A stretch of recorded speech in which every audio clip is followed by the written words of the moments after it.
Hey guys, tonight we're diving into the stomach of a legend, Alexander the Great, the man who conquered half the known world before the age of 33, tamed wild horses as a teen, casually founded cities like he was playing ancient Sim City, and still had to decide every morning what to eat for breakfast. Was it roasted lamb in a golden bowl, boiled lentils in a battlefield tent, or just whatever didn't crawl away fast enough? Before we open his royal lunchbox, take a moment to like the video and subscribe, but only if you genuinely enjoy what I do here, and let me know in the comments where you're tuning in from and what time it is. I love seeing who's watching this at 2 a.m. while eating cereal straight from the box, like a true war general. Now, dim the lights, maybe turn on a fan for that soft background hum, and let's ease into tonight's journey together.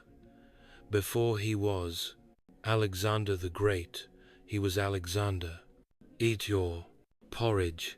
Long before empire building, world conquest, and being mourned by 3 continents, young Alexander of Macedon started his days like every other noble boy, with a breakfast that was aggressively wholesome and suspiciously hard to chew. Picture a chilly Macedonian morning. The sun's not even up yet, and neither is Aristotle, but the kitchen is alive with the sounds of boiling barley and people pretending it tastes better.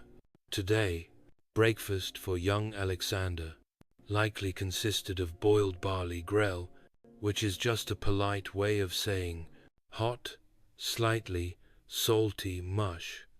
Occasionally, it might have been elevated with a splash of goat's milk, or if it was a holiday, a dried fig that looked like it had been through something traumatic. Next to this steaming bowl of mild despair, there would have been bread, probably made of emmer or barley flour, rough in texture and morally opposed to fluffiness. It was the kind of bread that stared back, that held grudges, that doubled as a blunt object in times of political tension. Olives would make an appearance too, because nothing says childhood breakfast like bitter oily fruit soaked in brine. And if you were lucky, and by lucky I mean born into a royal bloodline with at least one surviving parent, you might get a wedge of goat cheese, aged to the point of self-defense and capable of clearing your sinuses from across the room to wash it all down. Wine, yes, even for a kid, but don't get excited. It was heavily diluted, practically purple water. Macedonians believed drinking pure wine was for barbarians and poets with poor judgment. It sounds humble, and it was, but it wasn't because the Macedonian court lacked resources. No, Alexander's father, Philip II, deliberately raised his son in a culture of restraint. No luxury, no softness, just calories, protein, and the psychological conditioning of a man who would one day eat field rations in Persia without blinking. So, no golden pancakes, nor royal eggs Benedict. Just mush, olives, and bread so dense it could hold up a collapsing column. Breakfast, the first conquest of the day. Imagine sitting down to eat your lunch, and across from you is Aristotle, philosopher, scientist, and full-time buzzkill when it came to overindulgence. You just want to enjoy your barley bread, and maybe a fig, and he's over there, giving a TED talk on moderation between bites of lentil stew. Alexander, as a teenager, wasn't just learning how to swing a sword. He was trained in ethics, logic, rhetoric, and probably which foods made you too lazy to conquer Asia. Aristotle, being a disciple of Plato and a fan of balance in all things, took personal responsibility for making sure Alexander's body and mind were equally fed, though probably not equally thrilled. Meals were opportunities for character development. If you reached for a second chunk of cheese, Aristotle was likely to raise an eyebrow and casually mention how gluttony dulls the soul and thickens the wits. Fun times. But this wasn't just some uptight food shaming. Aristotle believed food played a central role in shaping leaders. Too little, and you were weak. Too much, and you were decadent. Somewhere in between, you got an empire and a tight core. It's likely Alexander learned the difference between food for fuel and food for vanity during these lessons. Simple legumes like lentils were considered good for the soul, which is impressive, considering they taste like disappointment unless aggressively seasoned. Meanwhile, anything too sweet, spicy, or luxurious was to be treated with suspicion, as if it might corrupt your morals and have you lounging in velvet by sunset. There's even some irony in how food became an educational tool. While most kids were learning the alphabet by scratching letters into wax tablets, Alexander was probably being quizzed on what Hippocrates thought about wine ratios and whether figs stimulated impure thoughts. This dietary philosophy stuck with him even when Persian cuisine was throwing its best at him. Lamb cooked in pomegranate glaze, riche so fragrantit, should have been illegal. Alexander often stuck to the basics: bread, meat, water, maybe a few olives, if things were wild. So, no, lunch with Aristotle wasn't fun, but it was formative. Alexander didn't just learn how to conquer cities. He learned how to say no to seconds. And that, in ancient Macedon, was leadership. If you've ever packed a lunch with love, hope, and exactly one slice of stale bread, congratulations. You may already qualify as a Macedonian field cook. The average midday meal in ancient Macedon wasn't about flavor. It was about not fainting in the sun while shouting military slogans. Alexander's daily lunch, especially before his campaigns, would have been modest to the point of austerity. We're talking about a rough chunk of barley or emmer bread hardened to the consistency of ceramic tile. This was the kind of bread you had to earn the right to chew, preferably with a dagger and a prayer. Accompanying this crunchy cornerstone of the meal were a few local treasures: goat cheese that traveled well but smelled like it wanted to fight you, and onions, which were practically a food group in Macedon. Onions were thought to promote strength and endurance, and evidently bad breath. Diplomacy. You might also get a small pouch of figs or dried dates, depending on the season and whether the supply caravan hadn't been eaten by wolves. These fruits were the ancient world's version of dessert: chewy, sticky, and with a texture somewhere between leather and regret. For protein, there might be salted or dried meat, typically goat or beef, sometimes boar if they'd just raided someone fancy. It wasn't juicy, it wasn't tender. It was the kind of meat that dared you to choke on it and win. And what did they drink if they were lucky? Diluted wine. If not, lukewarm water from a leather flask, which had spent most of the day marinating in sweat and saddle dust. Refreshing. Technically, it's worth noting that Alexander ate the same food as his soldiers. He didn't send for exotic spices or request grapes peeled by hand. No, he sat in the dirt, tore off a piece of rock-hard bread, and chewed like a man, trying to motivate an empire with his jaw strength alone. So, when we talk about the Macedonian lunchbox, don't picture a cute bento set. Picture a burlap push of calories that hated you just enough to keep you alive, functional, brutal, just like the man himself. Dinner with your father is already a tense affair when you're a teenager.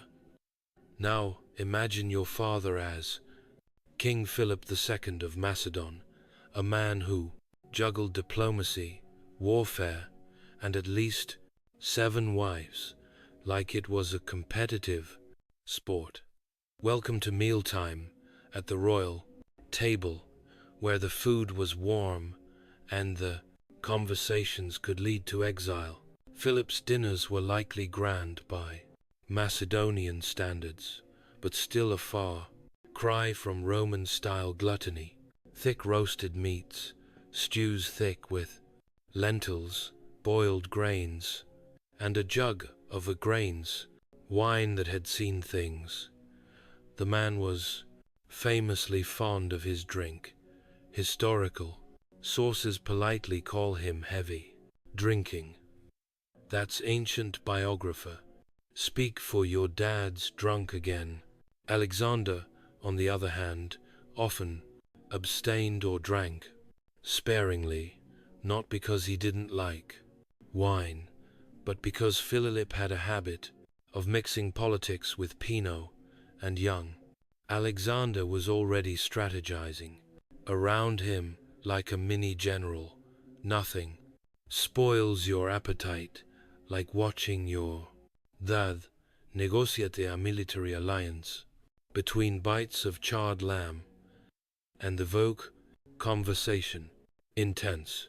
You've got military advisors arguing over borders, poets reciting verses between gulps of stew, and philosophers casually insulting each other in ancient Greek, all while Alexander quietly eats his cheese and plots how to eventually outconquer his father, which he absolutely did, by the way. Occasionally, Philip would bring back exotic ingredients or dishes from other parts of the Greek world, spiced fish, honeyed pastries, or strange herbs that made your tongue tingle. Alexander tried them. He made polite comments, but he always circled back to the basics. Bread, meat, wine, solid, predictable, useful for empire building. The emotional side of these dinners. Let's just say therapy wasn't invented yet. Philip was both a role model and a raging migraine in sandals. Their relationship was part love, part gladiator match. At one dinner, Alexander even stormed out after Philip drunkenly insulted him. That's how bad the vibes were, and this was before someone tried to assassinate Philip with a spear. So yes, dinner with Dad was formative. It sharpened Alexander's political instincts, toughened his resolve, and probably gave him a lifelong preference for quiet meals with fewer stabbing risks. Now, let's talk about Alexander on the road. Not just any road, but the kind that stretches through scorching deserts, snow-bitten passes, and occasionally over the fierce, burning remains of your enemies. What's for lunch on this scenic route? A delightful serving of desperation with a frail side of tactical nutrition. Field rations in Alexander's army weren't made for flavor. They were made for survival, mobility, and ideally not killing you mid-march. Picture a linen pouch filled with barley bread, onions, and dried meat, ingredients that were travel, friendly, immortal, and borderline spiteful in texture. The bread dense, hard, unflavored. If you could chew through it without breaking a tooth, congratulations, you were fit for service.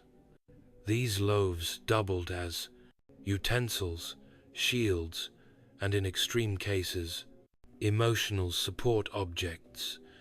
Reheated over a campfire, they could almost pass as edible. Cold, you'd sooner bite a rock. Meat, if available, was salted beyond recognition. Goat, lamb, or beef sliced, thin, left to dry in the sun, and salted until it became more mineral than muscle. This wasn't jerky. This was ancient dental testing material. It kept well, though, and if you soaked it long enough in water or wine, it might even bend. Onions and garlic were constant companions, not because they were fun, but because they were cheap, pungent, and believed to boost stamina. Nothing says, "I'm ready for battle" like breath, so intense it clears a phalanx. For hydration, there was diluted wine, not enough to get drunk, but just enough to make the water taste less like saddle leather and regret. Straight water was rarely safe, especially when you were 700 miles into Persia and the local streams were busy being cursed. There were exceptions. Occasionally, after a victory, Alexander allowed a feast. Roast animals, flatbreads with herbs, wine that didn't taste like boiled sandals, but those were rare and always followed by another brutal march. It was never luxury for luxury's sake. It was reward with a return to reality baked in. So yes, field rations weren't gourmet, but they kept you alive, alert, and just angry enough to take on the next empire. And Alexander, he ate the same thing.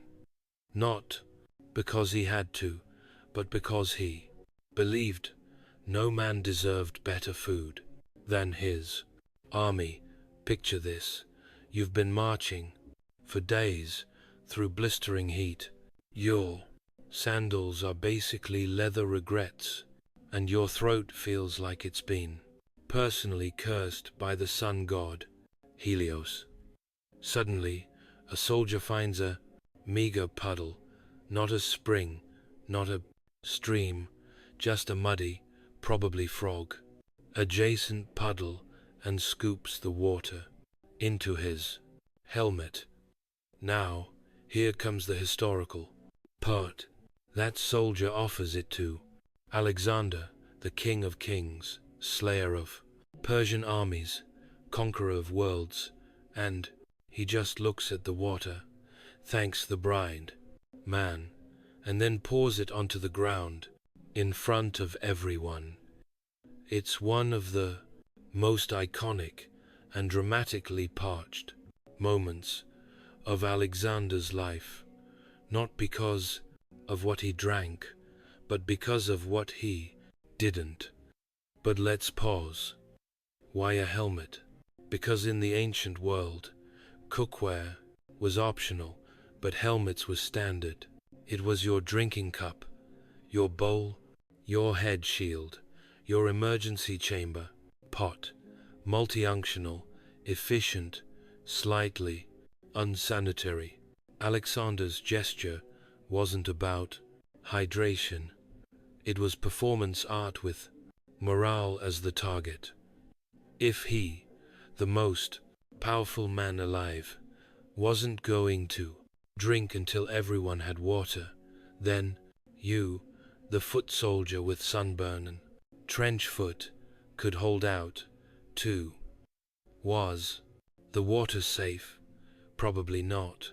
Ancient armies didn't exactly have Brita filters, but that wasn't the point.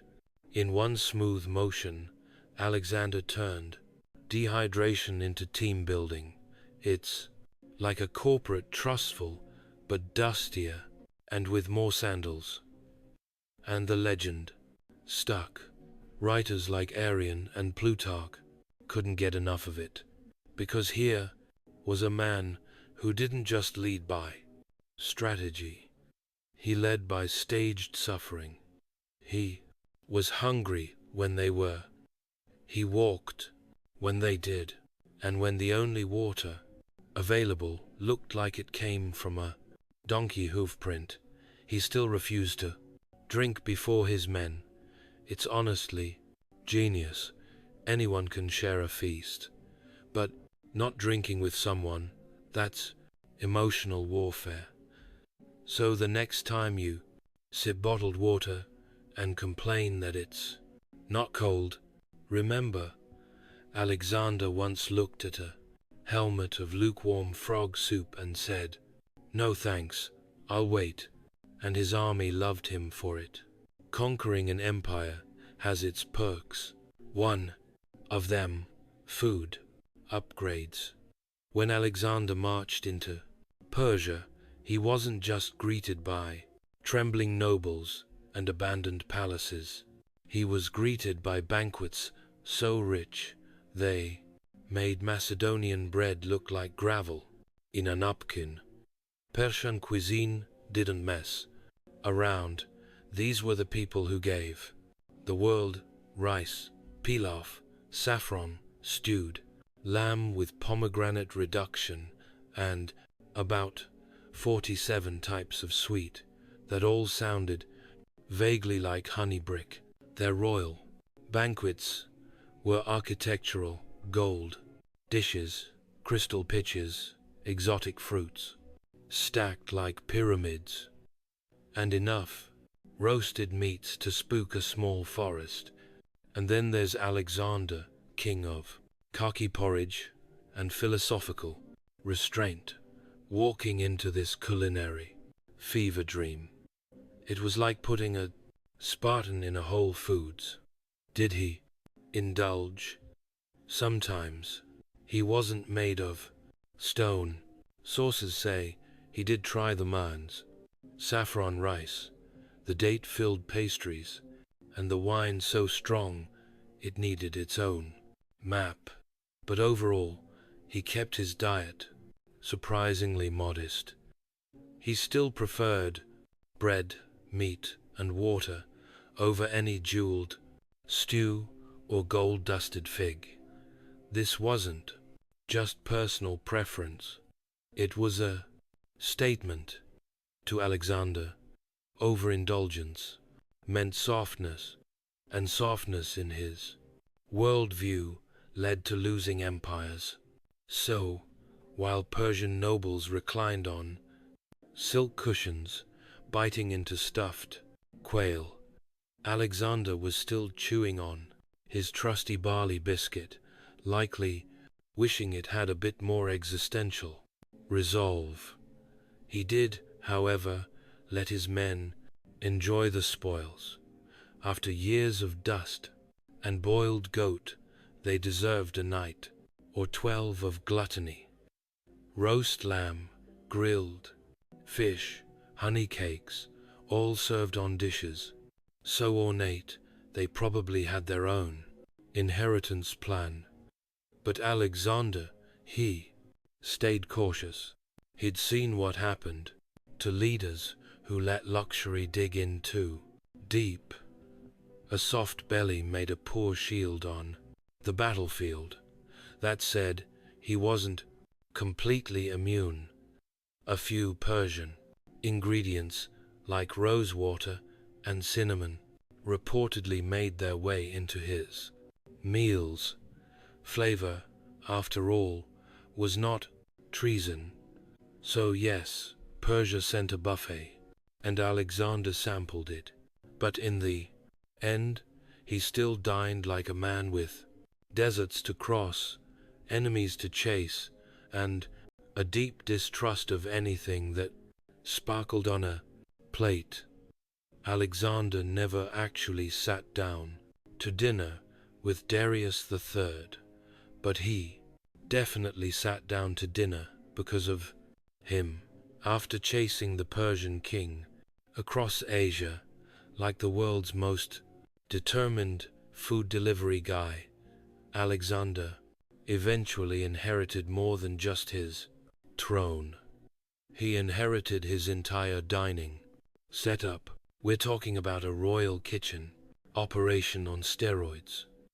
Darius didn't travel with a few cooks and a pot. He traveled with hundreds of chefs, bakers, spice handlers, and professional food testers whose job was essentially eat this in case it kills the king. It was less of a camp and more of a Michelin-starred military convoy. When Darius fled and left the dining tent behind, Alexander entered a world of decadence previously reserved for immortals and people with very fragile egos. Gold-plated dishes, tables groaning under slow-roasted lamb, saffron rice, grilled fish wrapped in fig leaves, and sauces that had been aged longer than most Macedonian soldiers. How did Alexander react? Well, like a man raised on onions and skepticism, he sat bolt upright, reportedly ignored the couches, and ate quietly while everyone around him reclined and tried not to make eye contact with the extremely intense conqueror.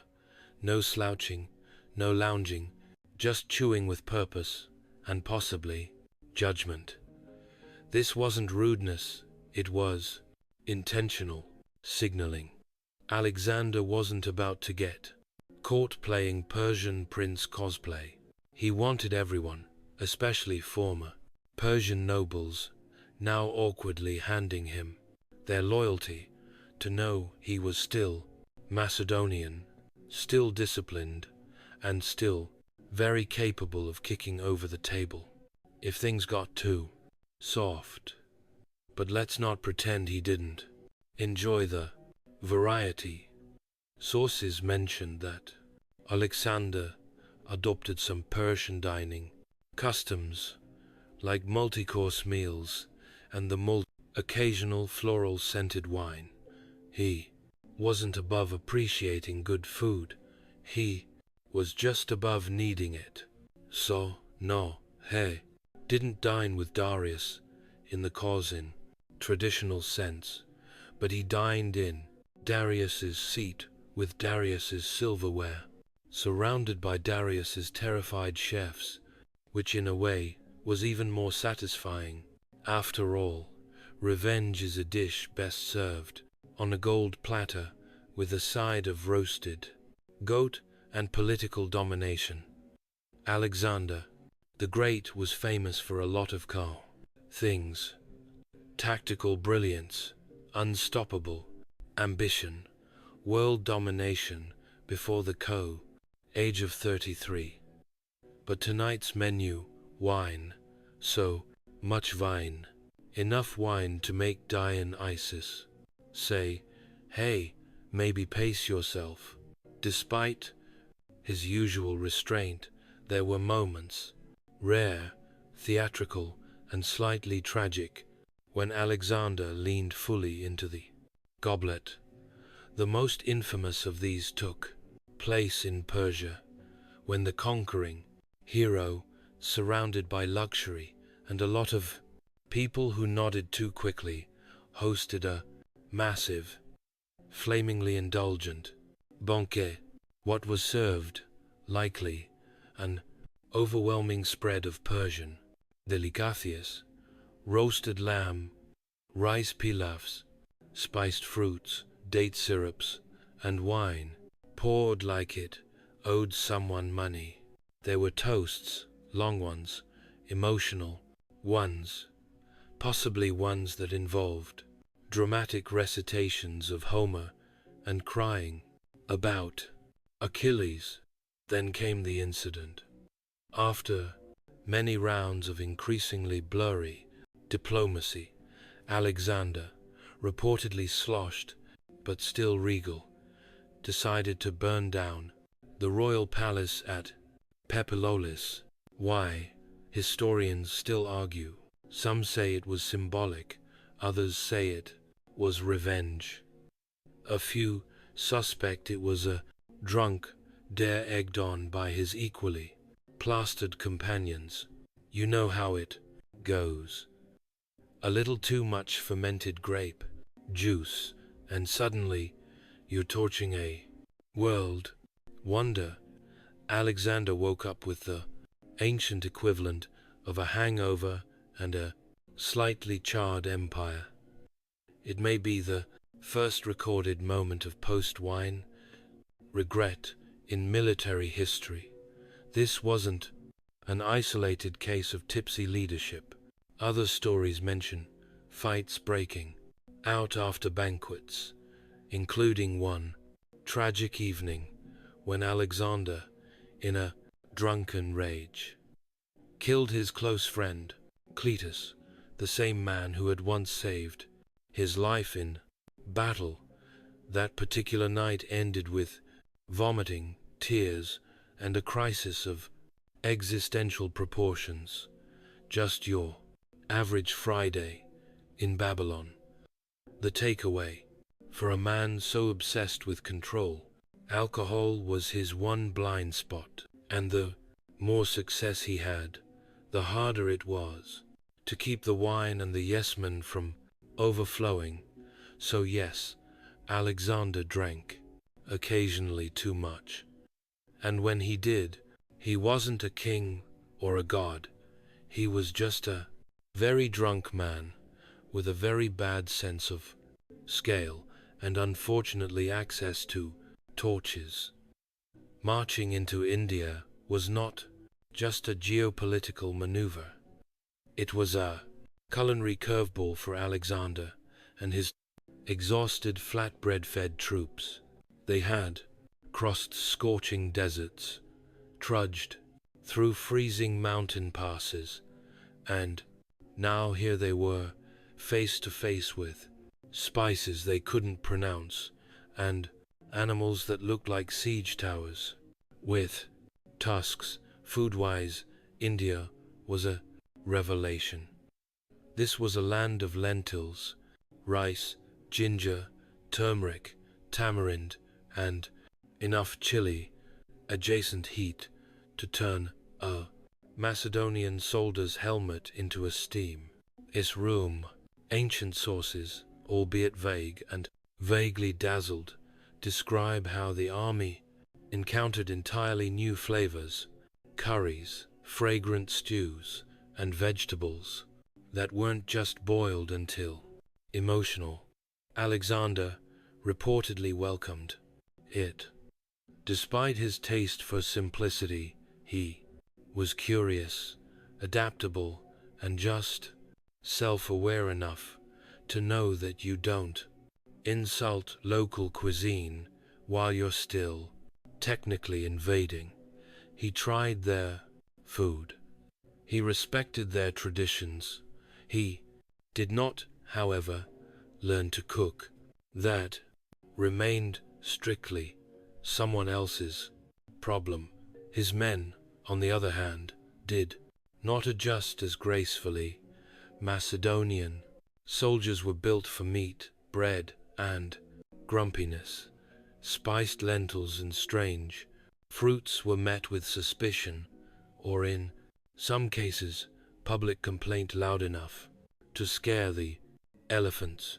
Rumor has it many soldiers began missing good old barley stew. That is, if you can call barley stew good. Then came the elephants, not as dinner, mind you, as battlefield opponents. Alexander, always the pragmatist, probably took one look at a war elephant and said, "Okay, we're not eating that, but we're definitely hiring a few." Still, Indian hospitality came, with tables full of richly flavored dishes, goat simmered in spices, fried doughs, dat dessert. Even if Alexander stuck to small portions, he couldn't ignore the overwhelming generosity. In fact, some reports claim he sent food back to his troops as a morale booster, which is ancient general speak for here. Try this and stop crying. Ultimately, India expanded more than just the empire's borders. It expanded their taste buds, their spice tolerance, and their emergency bathroom planning. And for a man who had once considered a salted onion lunch, this was growth. You can conquer Persia, march through Egypt, cross into India, and dine with kings, but eventually the lentil always finds you. For Alexander, no matter how far he wandered, or how many golden feasts were laid before him, he kept circling back to the culinary equivalent of a shrug: boiled lentils. Humble, unpretentious, and textured, somewhere between mushy gravel and warm skepticism, lentils were his dietary North Star. Now, was this because he loved lentils? Probably not. No child dreams of one day ruling the world while munching on lukewarm legumes. But lentils were practical, nutritious, and, most importantly, politically neutral. They didn't scream luxury, didn't stir envy, and didn't cause diplomatic incidents.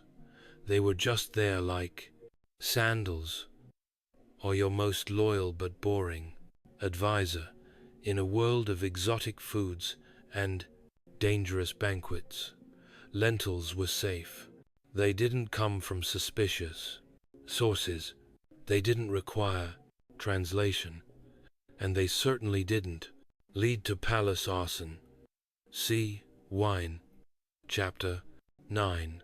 For a ruler who slept with a dagger under his pillow, this was ideal cuisine. Historically, lentils had long been a staple in the Greek and Macedonian diet. High in protein, easy to store, and cookable with just a pot, fire, and low expectations. Add a little vinegar or oil, maybe some crushed garlic if you're feeling fancy, and voila, the ancient version of "I'm too tired to cook." Some sources suggest that even in Babylon, with access to every spice, roast, and delicacy imaginable, Alexander still requested simple meals, and lentils, of course, made the short list. It wasn't a punishment. It was philosophy, a nod to discipline, and maybe a subtle flex. I could eat honeyed quail wrapped in gold leaf, but I choose mushy brown pulses. It's also likely that lentils reminded him of home, of training in the tool Macedonian hills of dinners with Aristotle, where the food came with moral lessons, and of military camps, where the only thing consistent was the sound of chewing something slightly tragic.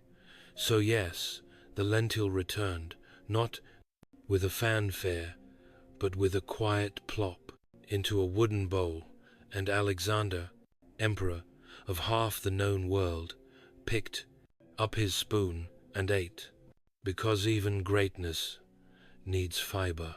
When you think of royal snacks, you might imagine grapes peeled by trembling servants or delicate pastries served on silver trays while a harpist plays.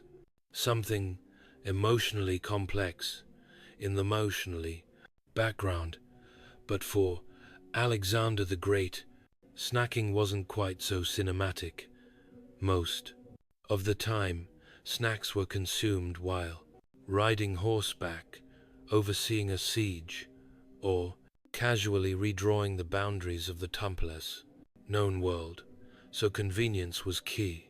Snackability was measured not by flavor, but by whether it could survive being dropped in a saddlebag, stepped on by a horse, and still be technically edible. Interdrill, figs, olives, roasted, chickpeas, nuts, and hunks of aged goat cheese, so firm they could double as projectiles. These were the granola bars of the ancient world, compact, rugged, and emotionally indifferent. Dried figs were a favorite. Portable, sticky, and packed with sugar and energy, they gave Alexander a quick burst of stamina, which was handy when you were conquering cities before lunch. Olives were salty, oily, and known to stain your tunic at inopportune, diplomatic moments. But hey, electrolytes, roasted chickpeas, meanwhile, were the popcorn of antiquity, crunchy, satisfying, and plentiful, though tragically unbuttered. And nuts, especially almonds and walnuts, provided protein, fat, and something to chew on while debating whether to cross another mountain range. Alexander's commanders likely carried similar fare, sometimes wrapped in cloth or stored in small leather pouches. No Tupperware, no airtight box, just dust-covered finger food, handed around between sword fights. And, of course, there was always road dust, not intentionally consumed, but practically unavoidable. Everything had a layer of it. The bread, the meat, the figs. There's a reason ancient armies were lean. They were constantly chewing on sand and pretending it was seasoning. Some accounts even suggest that Alexander, despite having access to finer things, often chose to eat like his soldiers. He didn't want to appear distant or pampered, and snacking on goat cheese while sitting on a rock with your men, that's ancient military relatability 101. So, no, royal snacks weren't decadent. They were durable, functional, and flavored mostly by the environment, which for Alexander tasted like ambition, road grime, and the occasional fig. Every empire has its moments of culinary excess, and Alexander's conquests were no exception. While his daily meals were often practical and aesthetic, there were occasional banquets, particularly after victories, where things went weird. Not past the salt weird, more like, is that a fire-breathing dancer weird. Victory feasts were Diplomatic theater meets calorie binge. You'd have Persian nobles trying not to weep into their golden napkins, Macedonian soldiers wondering if honeyed lizard was a joke, and Alexander sitting at the head of it all, attempting to keep things from descending into interpretive wine-fueled warfare. These banquets were filled with roasted animals too large for one table, bowls of pomegranate-drenched rice, pastries shaped like birds, and wine poured by men wearing more jewelry than clothes. There were also live performances, music, poetry, acrobats, possibly an elephant or two doing something symbolic and vaguely threatening. But the real chaos came with the toasts. In Macedonian tradition, drinking wasn't just encouraged, it was practically weaponized. Men would try to outtoast one another in volume of wine and emotional monologue. It started with two, Alexander, and ended with someone shouting, "I would die for your sandals," while weeping into a leg of lamb. One of the most famous banquets gone rogue occurred in Samarkand, where Alexander tried to merge Macedonian and Persian traditions by having both peoples feast together as equals. A beautiful idea, a logistical nightmare, language barrier, cultural misunderstandings, and the fact that Persian cuisine included sauces, while Macedonian cuisine considered salt an indulgence. It was bound to end in someone flipping a platter. Sometimes the weirdness was unintentional, like when Alexander hosted a banquet in a city that had been recently conquered and still smelled like smoke, or when people brought extravagant tribute, dish, live peacocks, honey-glazed camel, allegedly, or a pudding that required 6 servants and divine patience. These feasts were more than just meals. They were political statements, unity stunts, morale boosters, and occasional lessons in why you don't let the guy from Thrace near the wine amphora. So yes, Alexander could throw a party, but even then he often ate sparingly, drank carefully, and watched everything like a man who knew history, was always taking notes. By the time Alexander reached Babylon, he wasn't just a king, he was a global brand with a diet that now included elements from Greece, Persia, India, and whatever that thing was they roasted in Bactria. Babylon, of course, rolled out the red carpet. And by red carpet, we mean feasts that made Olympic opening ceremonies look like potlucks. This was the culinary climax of his journey. Babylonian chefs were masters of opulence. They had access to grain-fed lamb, spiced date wine, cooked fruits, and endless sauces, all served with flair and usually on something gold. Meals came in courses with music, incense, and the faint scent of either glory or exhaustion, maybe both. Alexander's table was now a W table, geopolitical event. Sitting beside him, Persian satraps, Indian emissaries, Greek generals, and probably a philosopher or two, pretending they weren't deeply uncomfortable with cumin. Yet, despite the spectacle, Alexander still ate. Simply most of the time, he didn't gorge. He didn't drape himself in honey. He kept the old habits: bread, meat, maybe a little wine. even as peacocks, stuffed with dates paraded by. One part discipline, one part political messaging. Yes, I rule the world, but I'm still humble enough to chew jerky, like a field grunt. And then came the final feast. Accounts vary wildly, as ancient historians weren't exactly known for fact-checking, but most agree Alexander attended a massive banquet, possibly in honor of a god, a friend, or just surviving another Thursday. There was food, there was a lot of wine, and sometime afterward he fell ill. Was it poisoning, a fever, malaria, liver failure from years of high functioning, world domination? We'll never know.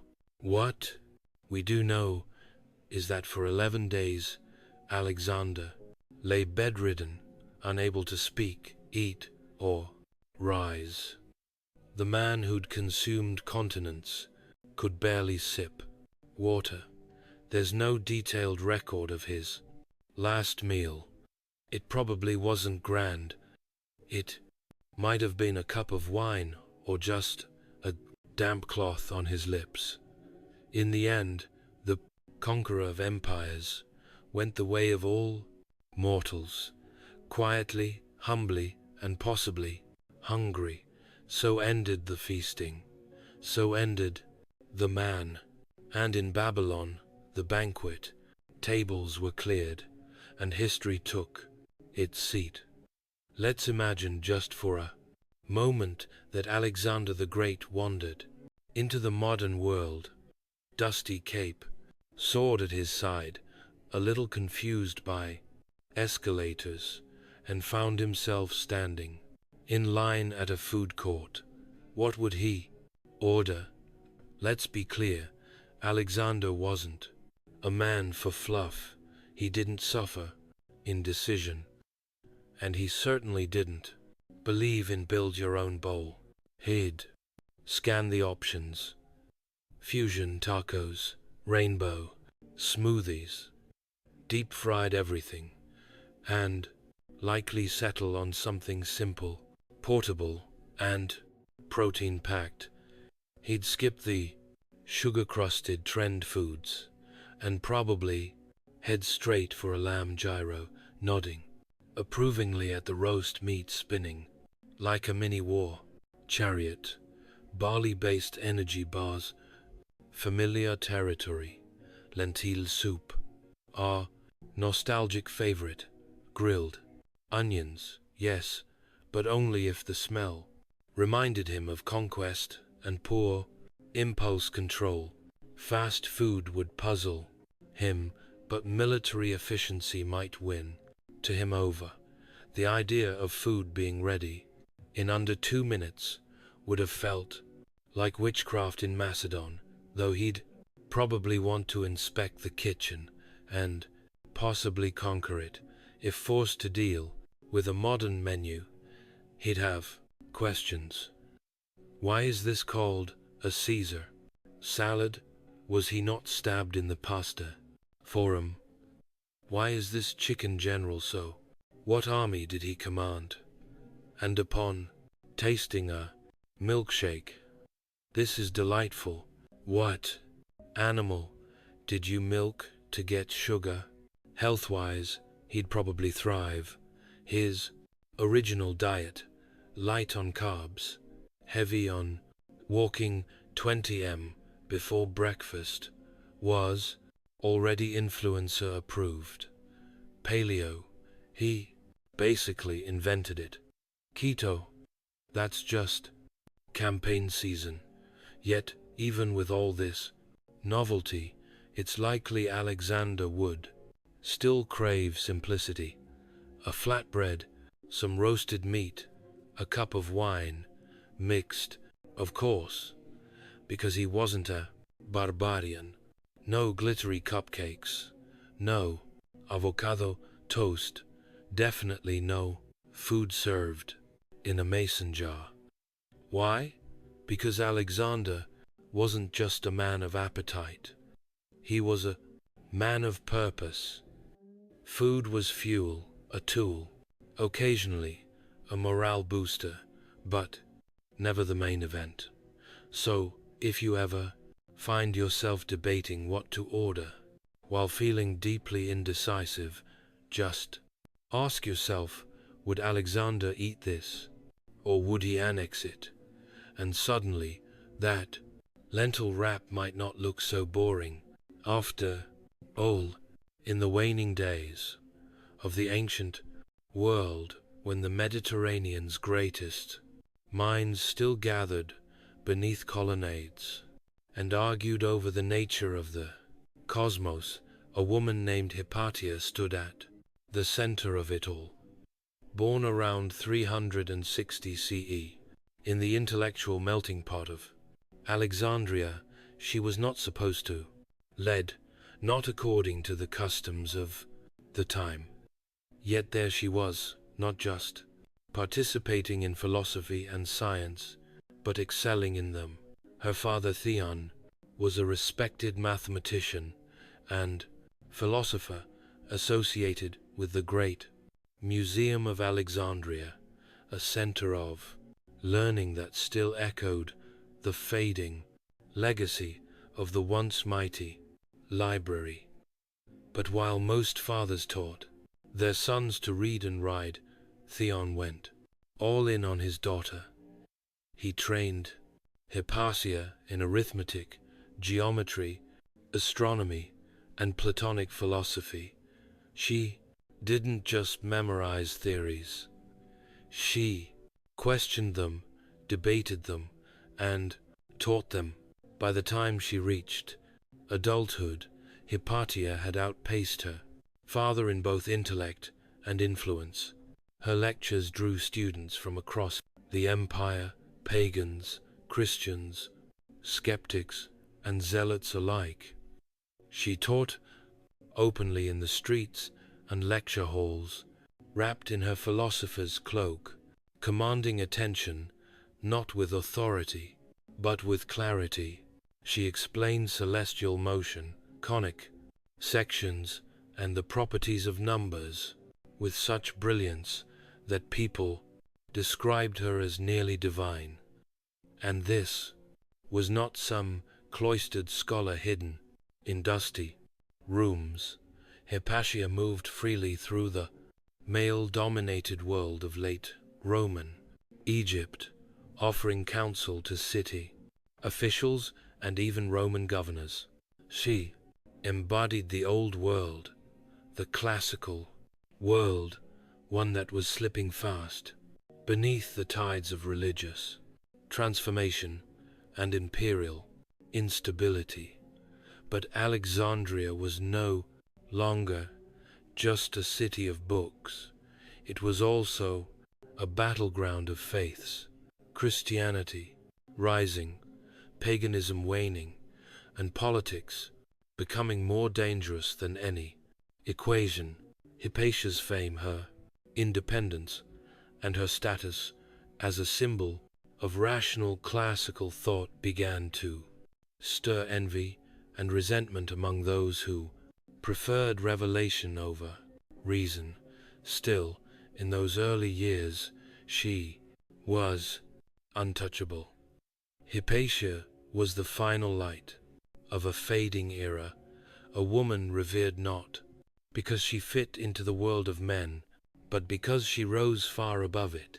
In an age when women were expected to marry, bear children, and stay far from the lecture halls, Hypatia did something profoundly subversive. She chose the life of the mind, and more importantly, Alexandria led her, sort of. Her presence was radical, but her intellect made it hard to argue with her. Hypatia didn't claw her way into intellectual circles. She was invited.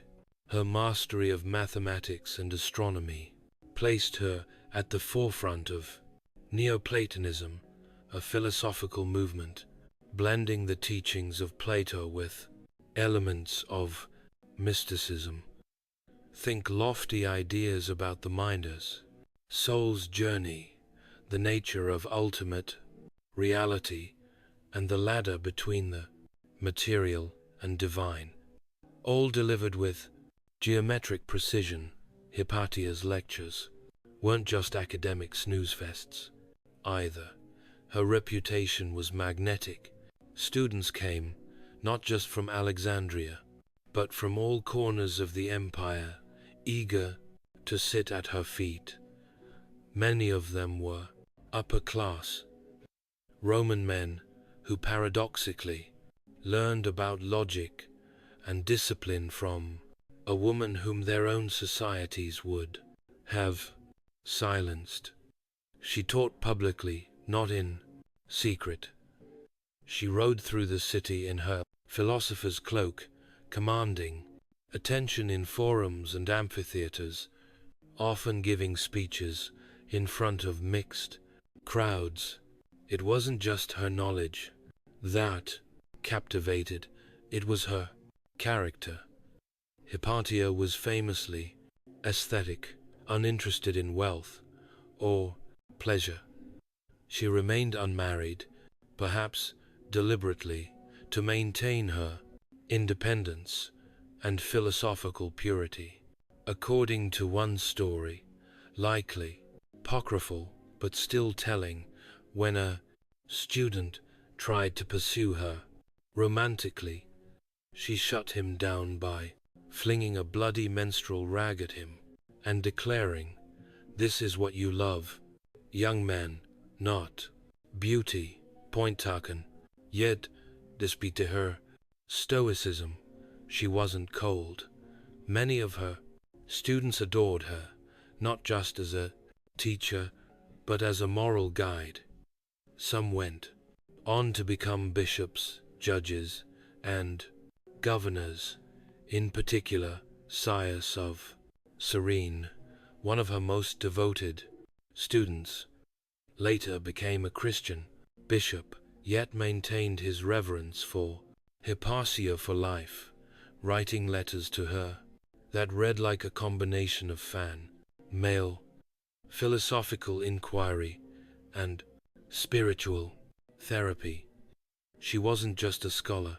She was the embodiment of Alexandria's ancient soul, scientific, philosophical, tolerant, and dangerously brilliant in a world growing more intolerant by the time day. By the time Hypatia reached her intellectual prime, the Library of Alexandria, once the crown jewel of human knowledge, was a ghost of its former self. The original structure had been destroyed in waves of war, neglect, and political chaos. What remained was scattered across the city, annexes, scrolls stashed in private collections, and a few scholars still clinging to the dream of universal knowledge. Among them, none shone brighter than Hypatia, though she wasn't the official librarian of what was left. Many considered her the de facto heir to that legacy.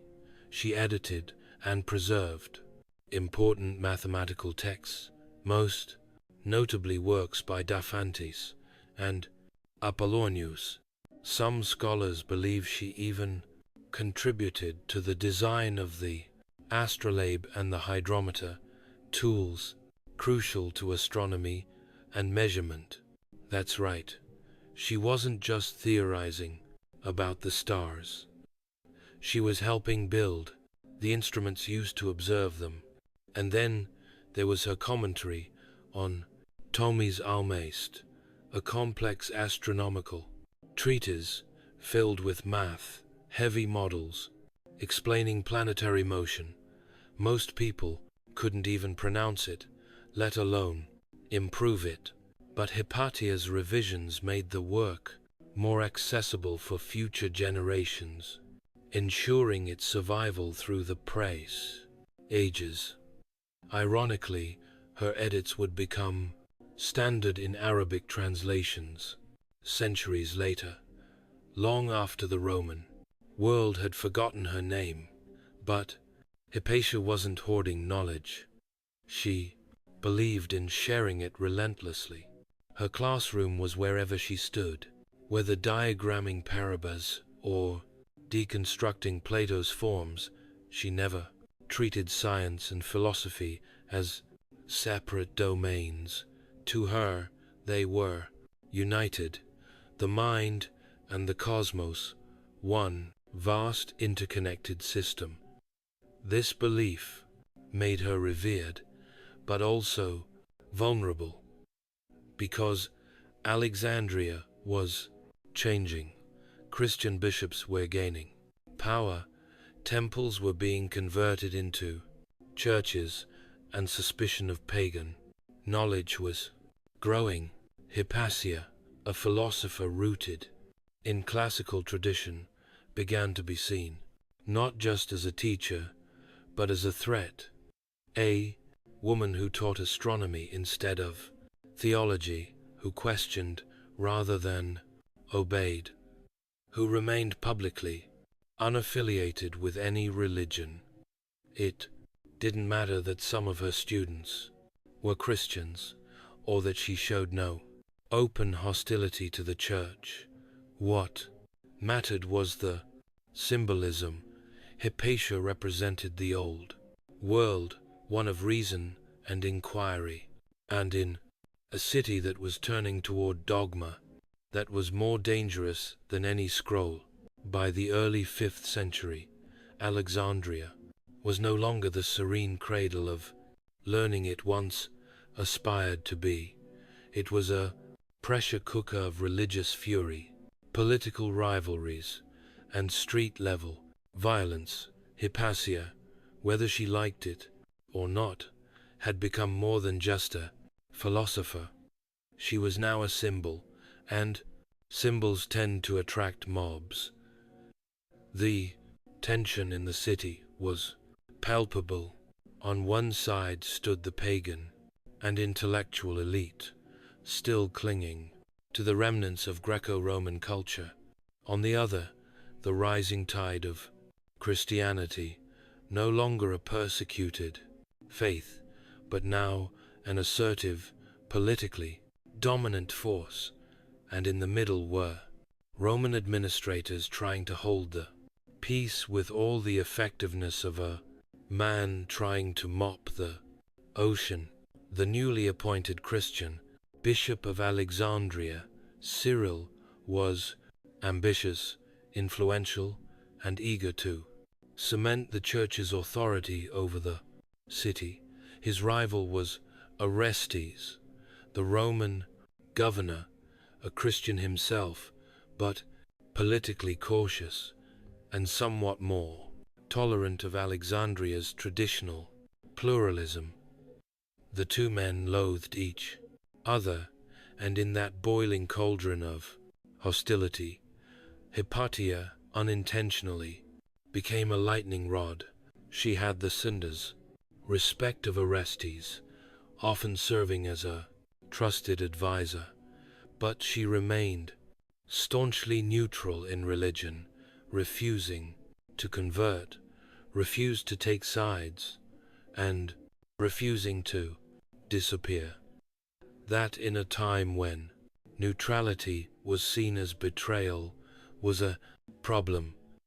The Christian population, particularly its more militant factions, began whispering that Hypatia was the reason Orestes and Cyril were locked in conflict, that she was casting spells, manipulating politics with pagan sorcery, holding Alexandria back from its Christian destiny. It was, of course, nonsense. But when a city is drunk on zeal and blood, nonsense spreads faster than reason. At the same time, a group known as the Parabolani, essentially religious enforcers or monks with muscles, were gaining influence under Cyril, originally created to tend to the sick and bury the dead. They increasingly resembled a paramilitary force enforcing church authority on the streets. And there was Hypatia, brilliant, independent, respected by Roman power, unrepentantly pagan in her worldview, calmly riding her chariot through town, like she didn't have a quote target painted on her back. But in Alexandria's new order, no one stood above the crossfire for long. Cyril of Alexandria did not come to power with meek intentions. Succeeding his uncle Theophilus as bishop in 412 CE, Cyril inherited a church ready to dominate, and he had no interest in being merely a spiritual leader. He was a man who wielded theology like a sword and politics like a dagger. And Alexandria, fragmented by ideology, was the perfect place to wage his campaign.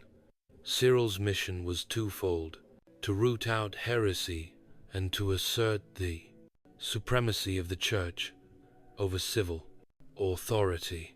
And he wasted no time. He closed Novatian churches, expelled Jews from the city, and expanded his influence over both the pulpit and the street. His sermons didn't just inspire, they mobilized. He knew the power of spectacle, of aligning divine rhetoric with physical force, and the Parabolani, that unofficial, militant arm of the church, became his boots on the plain ground. Naturally, this didn't sit well with Orestes, the imperial governor. Though a Christian, Orestes upheld Rome's long-standing policy of religious tolerance. He resisted Cyril's aggressive moves, particularly those that infringed upon civil law. Their relationship went downhill faster than a plussed marble rolling down a temple staircase. Orestes tried diplomacy. He tried containment. What he got in return was violence. When a Christian mob attempted to assassinate him, hurling stones during a public address, and one monk, Ammonius, was arrested and executed for the attack, Cyril hailed him as a martyr. The rift was now an open wound, and caught in this high-stakes power struggle was Hypatia, respected by Orestes, resented by Cyril's followers, and impossible to ignore. She wasn't overtly political, but her intellect and influence made her a threat. Her very existence undermined the idea that wisdom flowed only through the church. A woman, a pagan, an astronomer, and a close advisor to Cyril's greatest political enemy. It didn't matter that Hypatia had no army, no ambition for office. In a city where theology and power were now indistinguishable, neutrality was the most dangerous position of all. And Cyril's silence on the growing whispers against her would prove deafening, because in Alexandria, when people start pointing fingers at witches, it's only a matter of time before someone lights the fire. By 414 CE, Alexandria had become a city where truth was no longer required for conviction, only suspicion and a crowd. Hypatia, once celebrated across the empire as a philosopher of unmatched brilliance, was now being recast in darker tones by her enemies. Whispers spread like plague that she was a sorceress, that she kept Orestes under her spell, that she was plotting against the church. None of it had any factual basis, but facts were no longer fashionable. Much of the propaganda against Hypatia played on her visibility. She was a public figure, riding in her chariot, teaching in the Roca, open, consulting with high officials. That sort of confidence in a woman, no less, offended the rigid worldview taking root among Alexandria's religious hardliners. To them, Hypatia represented everything that was wrong with the old world. She was female, philosophical, and defiantly unconverted. Rumors claimed she worshipped demons, that she practiced dark arts, that her astrolabes were magical instruments used to bend the seven will of men. In reality, they were just scientific tools. But science, in an age gripped by religious extremism, can look an awful lot like sorcery to those who don't understand it or don't want to. One story even accused her of preventing reconciliation between Orestes and Bishop Cyril. The logic was as follows. Hypatia advised Orestes. Orestes opposed Cyril. Therefore, Hypatia must be the root of the conflict. A tidy little syllogism, convenient, simple, and lethally wrong. The streets buzzed with unrest. It was no longer a matter of if something would happen to Hypatia, but when and how violently. The Parabolani, once caretakers of the poor, had fully transformed into zealots, itching for a cause, and the city's Christian majority, already primed to see Hypatia as a dangerous pagan witch, needed only the faintest nod to act. That nod never came publicly from Cyril. He was too careful for that. But his refusal to condemn the rumors, to quell the hysteria, to publicly defend a woman he surely knew was innocent, spoke volumes. Silence, after all, is just another kind of signal. And so the trap closed slowly, invisibly around Hypatia, not with chains, but with whispers and pointed fingers, the kind of prison you never see until it's too late. It happened in the spring of 415 CE. Hypatia, now in her mid-50s, still rode her chariot through Alexandria's streets, still taught her students, and still dared to exist in defiance of the narrative her enemies had crafted. She likely knew the danger. The glances had turned hostile, the whispers sharper, and the atmosphere thick with menace.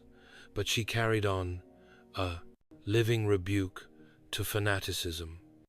And then, one day they came for her.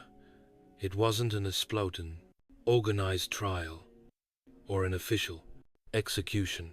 It was a mob frenzied, righteous, and brimming with hate, led by the Parabolani, and allegedly stirred by a man named Peter, a reader in the church. They intercepted her in the Pyre streets. She was dragged from her chariot, stripped of her clothing, and hauled into a church building, a sacred space turned into a butcher's den. What happened next is difficult to describe. Without flinching, contemporary accounts, particularly that of the historian Socrates Scholasticus, say the mob murdered her with roof tiles or oyster shells, flaying the flesh from her bones. Others say they tore her body apart limb by limb. What we do know is that after they killed her, they burned the remains, an extra insult, as if erasing every trace of her existence would somehow make the deed righteous. It was a murder, not of policy, but of passion, the kind fueled by ideology, not legality, no trial, no verdict, just execution by rage. Alexandria lost more than a woman. That day, it lost its last voice of the classical tradition, its last public philosopher, and arguably its last claim to the cosmopolitan spirit that had once defined it. Orestes was powerless to respond. Cyril, he expressed regret, but distanced himself from any responsibility. There were no arrests, no public inquiry. The silence that had preceded Hypatia's death was followed by more silence and then gradually forgetting. But the damage was done. With Hypatia's death, a symbolic door slammed shut on antiquity's age of reason. It marked the end of Alexandria as an intellectual capital and the beginning of its descent into theological rigidity. Her mutilated body was the final punctuation mark on centuries of slow cultural erosion. A scholar was killed, a world was lost. In the weeks following Hypatia's brutal murder, Alexandria fell eerily quiet. Not because peace had returned, but because something essential had died. The streets still bustled, churches still rang with chants, bureaucrats still stumped scrolls, but the soul of the city, that open exchange of thought, that synthesis of Greek philosophy, Roman governance, and Egyptian mysticism had dimmed forever. There was no justice for Hypatia, no trial, no restitution. Orestes, already weakened, eventually disappeared from the historical record. Some say he left Alexandria too, politically isolated to govern. Others say he was recalled to Rome. Either way, the one man in power who had tried to shield her was gone, and Bishop Cyril, he emerged from the crisis stronger than ever. Though Cyril didn't involvement in her death, many saw his silence and rhetoric as tacit approval. He made no effort to punish the killers. He never condemned the act publicly. In time, he was even canonized. Saint Cyril of Alexandria, remembered more for his battles against heresy than the philosopher whose blood had been spilled under his watch. As for Hypatia, her legacy was swiftly buried, not just physically, but intellectually.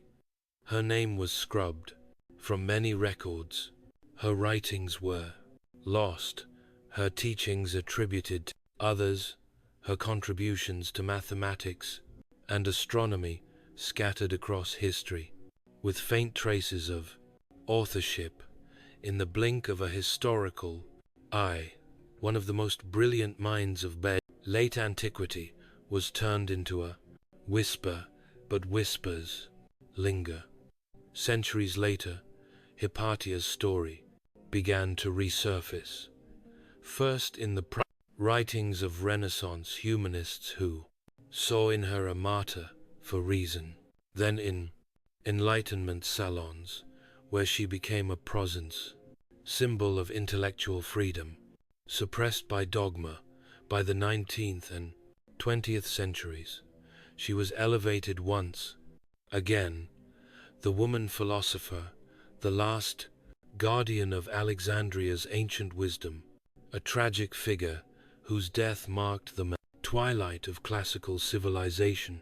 Still, what we know about Hypatia today comes largely from the accounts of men, Studon like Caius, historian like Socrates, Scholasticus, and Chronicles, from a later time, trying to piece together a shattered mosaic. The woman herself, her voice was silenced, but her silence became thunder. Despite the centuries of silence, Hypatia refused to be forgotten. Her name, once nearly erased, resurfaced in every age that questioned authority and valued the pursuit of truth. She became more than a historical figure. She became a symbol, not just of a murdered scholar, but of an idea that reason must stand its ground, even when the world turns violent. During the Renaissance, thinkers rediscovered her story and held her up as a martyr to ignorance.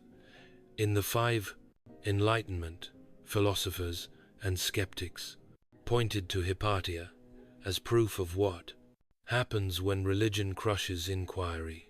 Voltaire wrote of her with fury, portraying her death as the final nail in the coffin of classical learning. She was cast as a tragic heroine in plays, poems, and later novels, often exaggerated, yes, but always admired. In modern times, her story has inspired scientists, feminists, and secularists alike. To mathematicians, she's one of the earliest recorded women in the field, a forerunner to those still fighting for representation in STEM today. To women in philosophy, she's an ancient pioneer, one who didn't just participate in intellectual life, but helped shape it. And to humanists, she's a stark reminder of how fragile knowledge can be when confronted by fear. But Hypatia's legacy is more than symbolic. Though most of her written work has vanished, scholars suspect her influence remains embedded in the force survival of Greek mathematical texts. Her editions and commentaries likely became the versions that filtered into Arabic and later European scholarship. So even in silence, her fingerprints remained on the instruments of learning. There's a profound irony in that.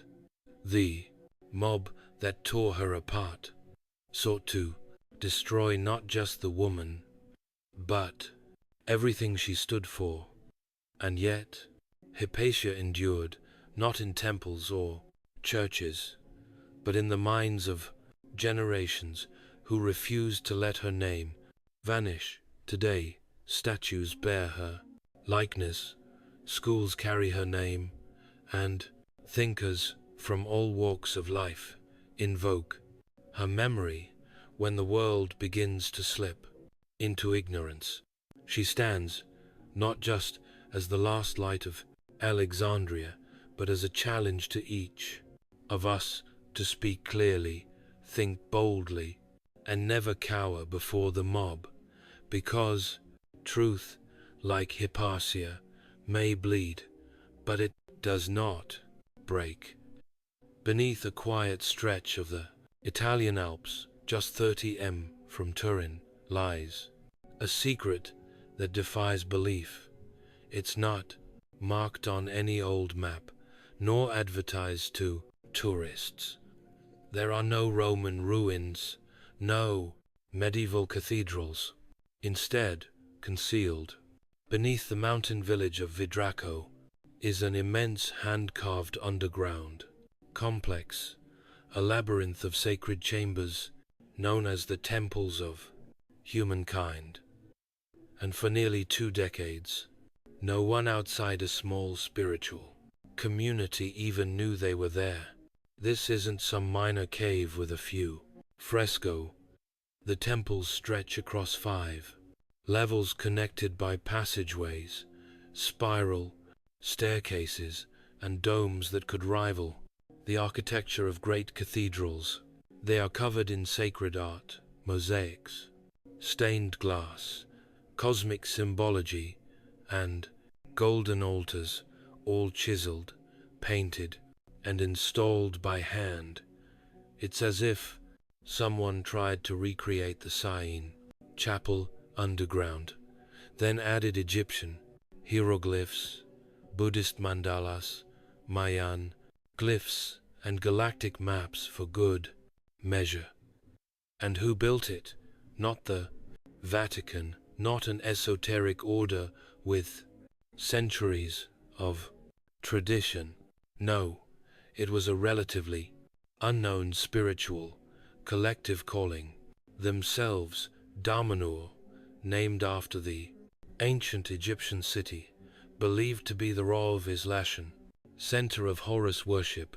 Founded in 1975, the group envisioned a society based on harmony, self-sufficiency, and spiritual evolution. The temples were their physical manifestation of that dream, a sacred space meant to realign human consciousness with the universe. Construction began in 1978, spearheaded by Alberto Ayaldi, a former insurance broker turned mystic, visionary, without permission, without blueprints, and using only hand tools. Audi and his followers burrowed into the rock beneath.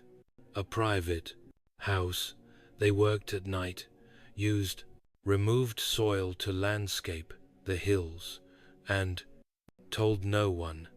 It was a kind of spiritual resistance, building in secret what they believed could not be built in public, and they got away with it for 17 years. No one suspected that behind the frumspake, unassuming facade of a countryside home, a team of artists, engineers, and believers was carving a subterranean wonder. Not until a disgruntled former member tipped off the authorities in the 1990s, and the Italian police, expecting to find a bunker or tax shelter, came face to face with one of the most astonishing underground structures in modern Europe. The temples of humankind didn't appear out of nowhere.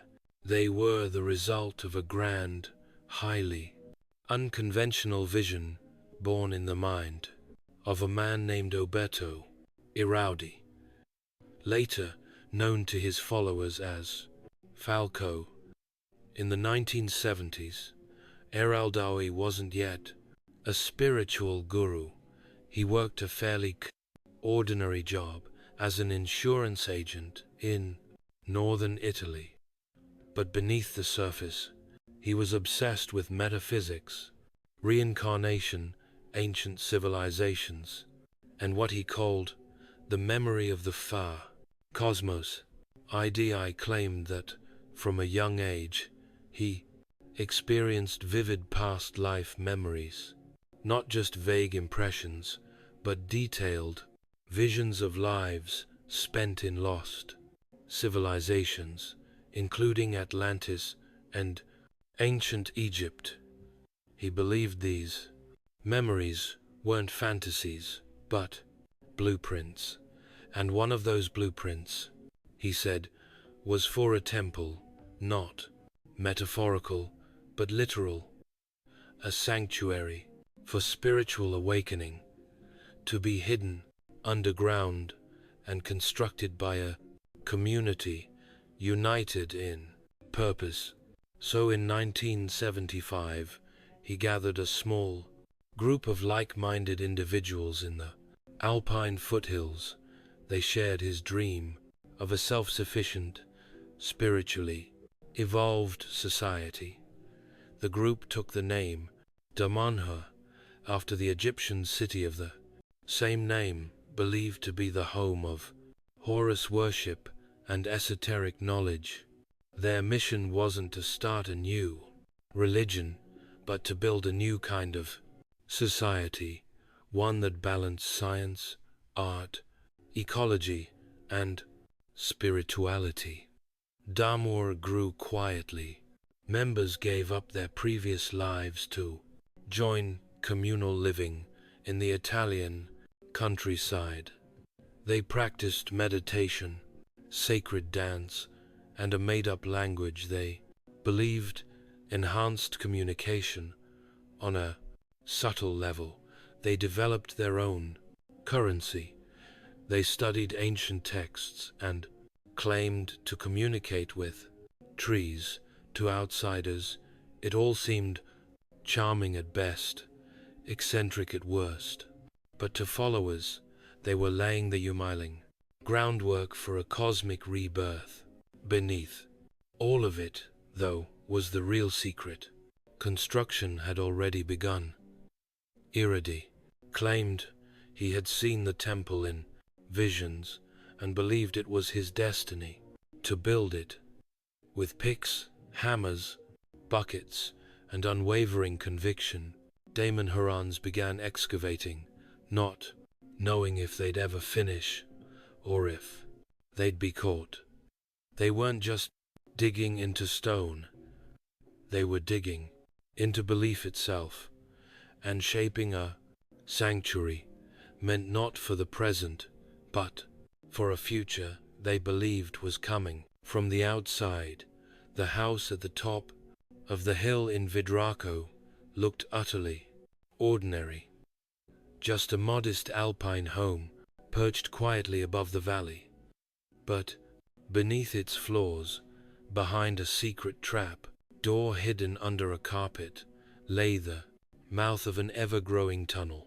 It was here, under cover of night and silence, that the people of Damanhur undertook what can only be described as an architectural miracle, building a sprawling underground temple by hand.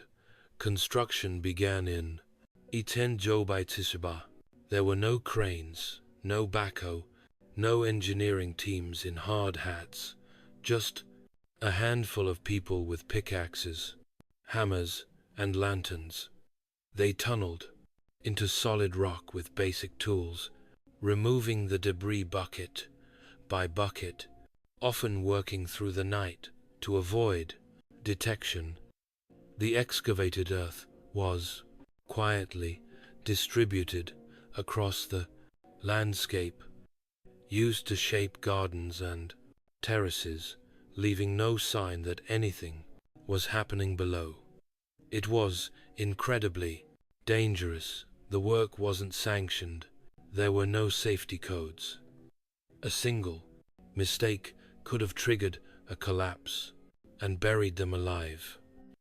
But the Damanhurans believed they were protected by faith, destiny, and the guidance of higher intelligences. This wasn't just construction, it was sacred ritual. Every strike of the hammer was a devotional act.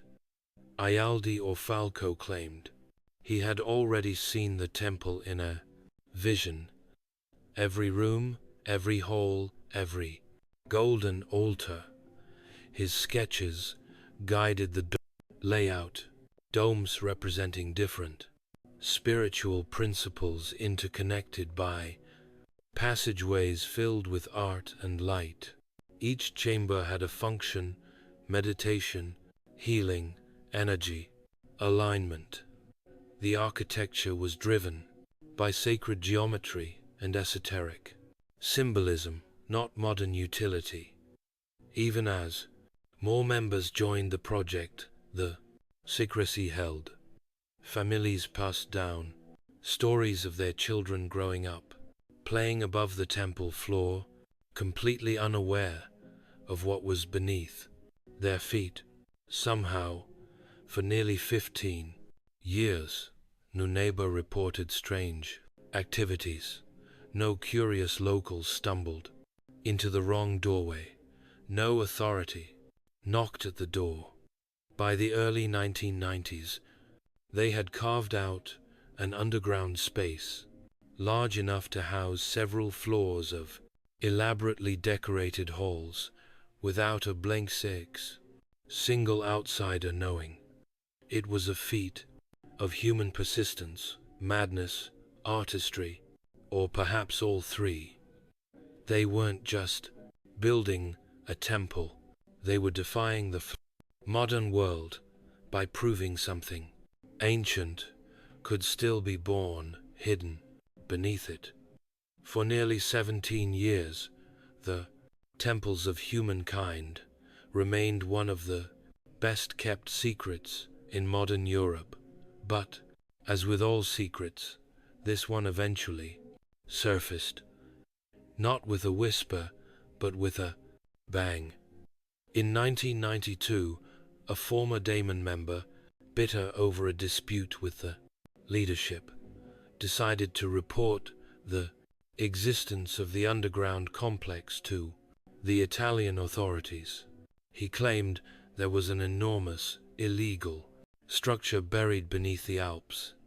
One, not registered, not inspected, and definitely not approved. To the government, it sounded absurd. An entire temple system built by a cult without anyone noticing. Still, officials were obligated to investigate. When police arrived at the site in Vidraco, they expected at most an unauthorized basement or perhaps a small bunker. What they found was beyond anything they had prepared for. Upon entering through the concealed trapdoor, they descended into vast chambers glittering with mosaics, golden altars, and stained glass windows, all underground. Marble pillars, vated domes, sacred symbology from every known spiritual tradition. The officers were stunned. Some reports say they believed they had discovered a lost civilization. The sheer size and artistry of the temples defied logic. This wasn't just a secret room. This was a multi-level architectural wonder carved out of bedrock hidden in plain sight. News of the discovery spread quickly, and public reaction was a chaotic mix of fascination, outrage, and bureaucratic panic. The Italian government, initially alarmed, issued an immediate stop work order and threatened to seal the complex permanently. After all, no permits had been filed, and there were serious concerns about structural safety. But something unexpected happened. Instead of recoiling in fear or ridicule, the public was intrigued. Photos of the chambers, particularly the Hall of Mirrors and the Blue Temple, began circulating in Italian newspapers. People were captivated. Who were these people? How did they build this? And why Daemon, now facing extinction or a claim, chose to open its doors? They invited officials, journalists, even skeptical scientists to tour the temples, and what they saw was undeniable. Not the work of a cult, but a monumental artistic and spiritual endeavor. In trying to bury their vision, Damanhur had created a marvel, and now the world wanted in. Once the cat was out of the cosmic bag, there was no going back. With the threat of demolition looming, the Damanhur community made a bold choice: complete transparency. Rather than deny or hide their creation, they invited the world inside. It was a calculated risk, but it paid off spectacularly. Journalists, archaeologists, engineers, and even skeptical government officials were escorted down into the mountain to see what had been carved beneath their feet, and what they found was less secret cult lair and more underground Vatican meets Gordy's subconscious. There was the hall of mirrors, a massive chamber with mirrored walls, stained glass ceilings, and tiled floors that reflected light like a kaleidoscope of energy. There was the hall of earth shaped like a chalice, dedicated to the feminine principle and ancient earth goddesses. Each temple was designed with precision, not only artistically, but energetically aligned with what the Damanhurans believed were synchronic lines, cosmic pathways of energy, crisscrossing the earth. The architecture was built to resonate with these lines, amplifying their effects and turning the space into a kind of spiritual engine. Italian authorities, now facing public fascination and media buzz, had a problem on their hands. Yes, the temples were technically illegal, but demolishing them would mean destroying a priceless, modern artistic marvel that had captured the public's imagination. In a rare twist of bureaucratic mercy, the government chose to regulate instead of erase. Rather than shut the complex down, they allowed Damanhur to retain ownership under strict safety and preservation guidelines. Engineers reviewed the structural integrity. Historians catalogued the symbolism. Artists simply stood in awe. By the mid-1990s, the temples of humankind had been transformed from a forbidden mystery into a cultural phenomenon. The group launched guided tours and spiritual retreats. Filmmakers and photographers documented the halls. Critics remained, of course, but curiosity far outweighed condemnation. What had once been hidden was now open to the world, and in a strange reversal, the very secrecy that once protected the temples had become their greatest marketing tool. People didn't just come to see art. They came to stand inside a Vox miracle that wasn't supposed to exist. The mountain had kept it secret. Now it whispered it to everyone.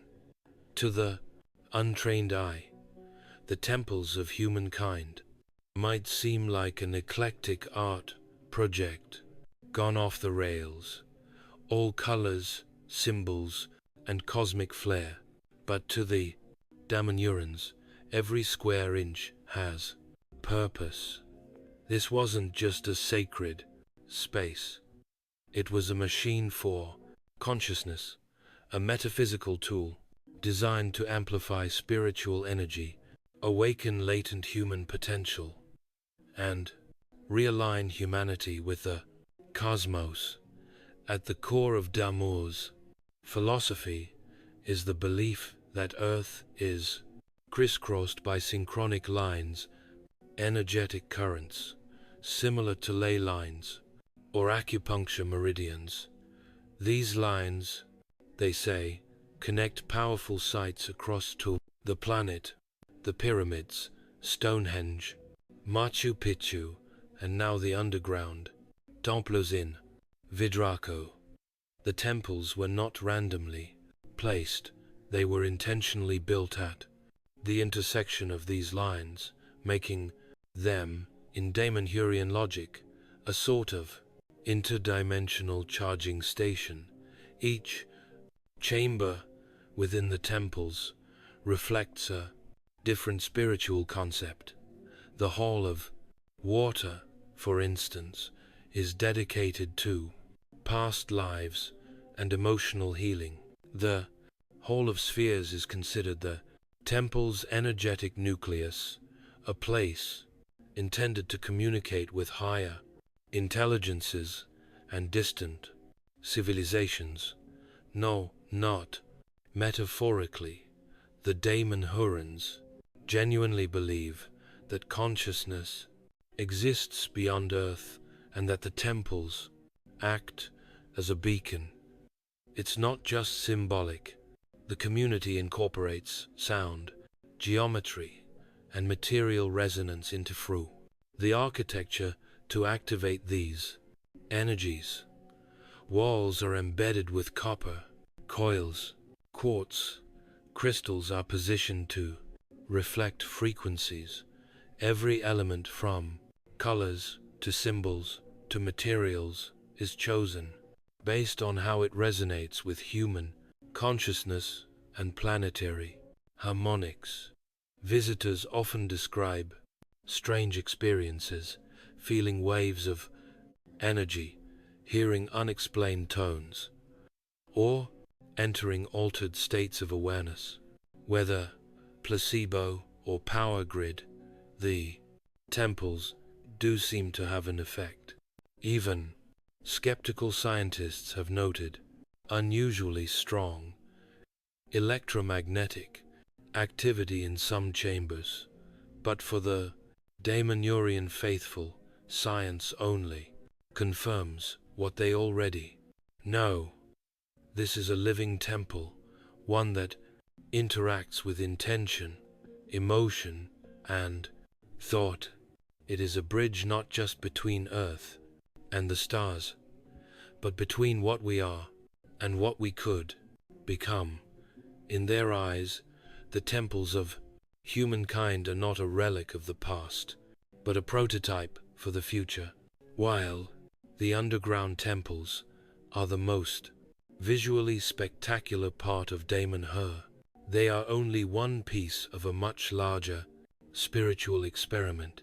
Above ground, the Federation of Daman functions as a kind of intentional micronation, complete with its own constitution, currency, schools, and even timekeeping system.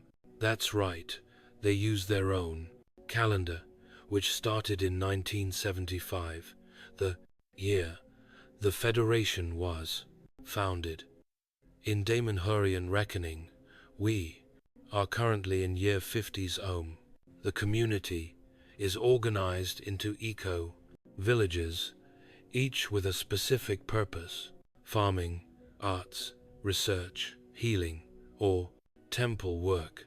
Daily life blends the mystical with the mundane. Residents grow their own food, participate in group meditations, and meet for weekly social alchemy sessions designed to align the individual's spiritual progress with the group's collective evolution. At its peak, Damanhur boasted over 1,000 members from more than 30 countries. Newcomers don't just join casually. They undergo an initiation process and are encouraged to live communally, give up some personal possessions, and contribute their skills to the collective. Professions range from sculptor to software developers. Everyone is expected to contribute to the whole. Education plays a huge role in Damanhuran life. Children are taught not only math and language, but also sacred geometry, ancient mythology, and energy awareness. There's even a Damanhurian university offering courses in esoteric sciences, spiritual physics, and alternative healing methods. If it sounds like Hogwarts with solar panels, you're not far off. At the philosophical center of it all is the idea that divinity exists in all things and that humanity's purpose is to awaken to its role as co-creator with the universe. This means living harmoniously with nature, exploring consciousness, and using creativity as a spiritual tool. To outsiders, the community can seem eccentric, even cult-like, but there's no single deity, no enforced dogma, and no charismatic tyrant. Leadership is democratic and roles rotate.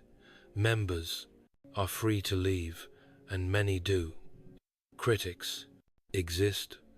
Some former members see to internal pressures, ideological rigidity, or burnout, but even critics admit it's unlike anything else on earth. Damanhur isn't just a commune or a spiritual retreat. It's an ongoing social experiment, a place where people try in earnest to live a myth, not just read about one. To walk through the from temples of humankind is to enter a universe made of symbols. Every wall, ceiling, and floor is layered with meaning, mythological, mathematical, cosmological. But Damon doesn't see art as mere decoration. Here, art is sacred, technology a tool to awaken the spirit, unlock ancient memory, and communicate with the divine without saying a single word. Their aesthetic is not random. It weaves together Egyptian iconography, Celtic spirals, Hindu deities, and futuristic star maps. One chamber might depict the Eye of Horus, while another features stylized DNA strands or planetary alignments. These are not just pretty patterns, they're intentional codes. Damon Hurons believe these symbols speak to the soul's language, bypassing the rational mind and triggering deeper awareness. But why blend so many cultures and traditions according to their teachings? All myths are fragments of a larger universal truth, stories told in different tongues pointing to the same cosmic source. The temples aren't claiming to recreate any one religion. Instead, they seek to harmonize them all, not in a bland mashup, but as a deliberate integration of human, spiritual history. Then there's the matter of language, or rather languages. Damanhur developed its own sacred language called sacred language. Not very original, but accurate. It consists of thousands of ideogs, each designed to express spiritual concepts that ordinary speech supposedly fails to capture. You'll find these glyphs carved into stone and glass throughout the temples, shimmering in gold leaf, etched into colored marble, floating above doorways like glowing spells. To the community, these symbols aren't invented, they're remembered. Falco claimed that this language comes from ancient civilizations, predating our recorded history, possibly even from extraterrestrial origins. In other words, the symbols are less created and more recovered, like spiritual fossils of an earlier, wiser age. Visitors often describe the experience of being inside the temples as emotional, even overwhelming. Many cry. Some say they feel a strange sense of familiarity, like they're remembering something long forgotten, and that's exactly the point. The temples aren't designed to explain, they're designed to evoke. Because in Damanhur, truth isn't taught, it's awakened through story, symbol, and the silence between words. The temples of humankind were never meant to be monuments to the past. They were, and still are, a blueprint for the future. Not just a spiritual future, but a cultural one where architecture, consciousness, and community fuse into something new. While the world above rushes forward with technology and division, the world beneath Vidraco continues to expand slowly, intentionally, one brushstroke at a fair time. Even today, the temples are not finished. Damanhur considers them a living organism, constantly evolving. New chambers are added, old ones are renovated, murals are touched up, new symbols added to reflect the changing energy of the community. Unlike traditional sacred sites frozen in time, the temples of humankind breathe. They grow with the people who built them. In the years since their discovery, Damanhur has expanded its global reach. The Federation now includes centers in other countries, online courses, and a stream of international visitors who come for spiritual retreats, energy healing, or simply curiosity. While some arrive expecting new age fluff, many leave deeply affected, not necessarily converted, but moved by the sheer ambition of the place. After all, how many communities actually build cathedrals from scratch, underground, in secret? Yet Damanhur isn't without its critics. Skeptics raise eyebrows at some of its claims: past lives, synchronic lines, interstellar communication. Others worry about its cult-like intensity or the degree of devotion expected from members.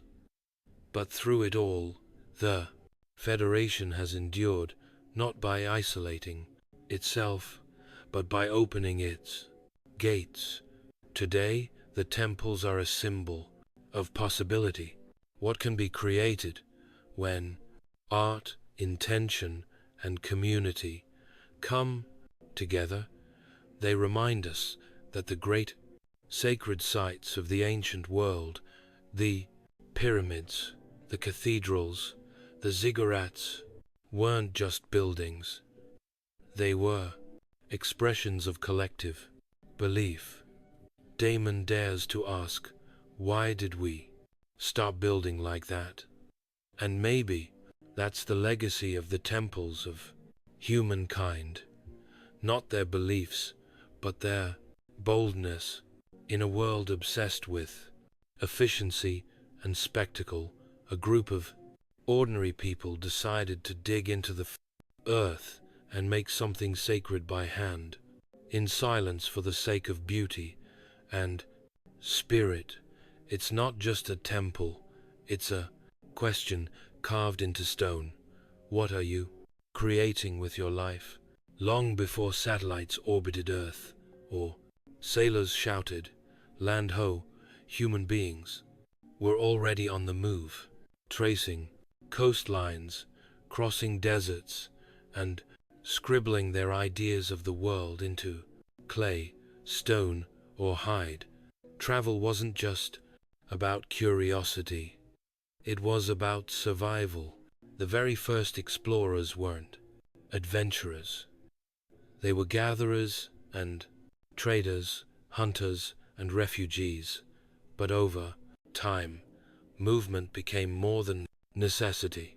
It became strategy, and eventually it became legacy. The earliest maps weren't grand cetographic masterpieces. They were scratched patterns on cave walls, carvings on bones, or mental images passed down orally. Around 2300 BCE,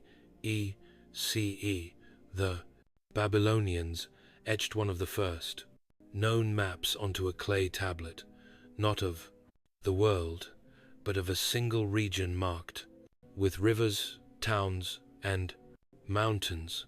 To them, the earth was a flat disk surrounded by a cosmic ocean with Babylon naturally at the center.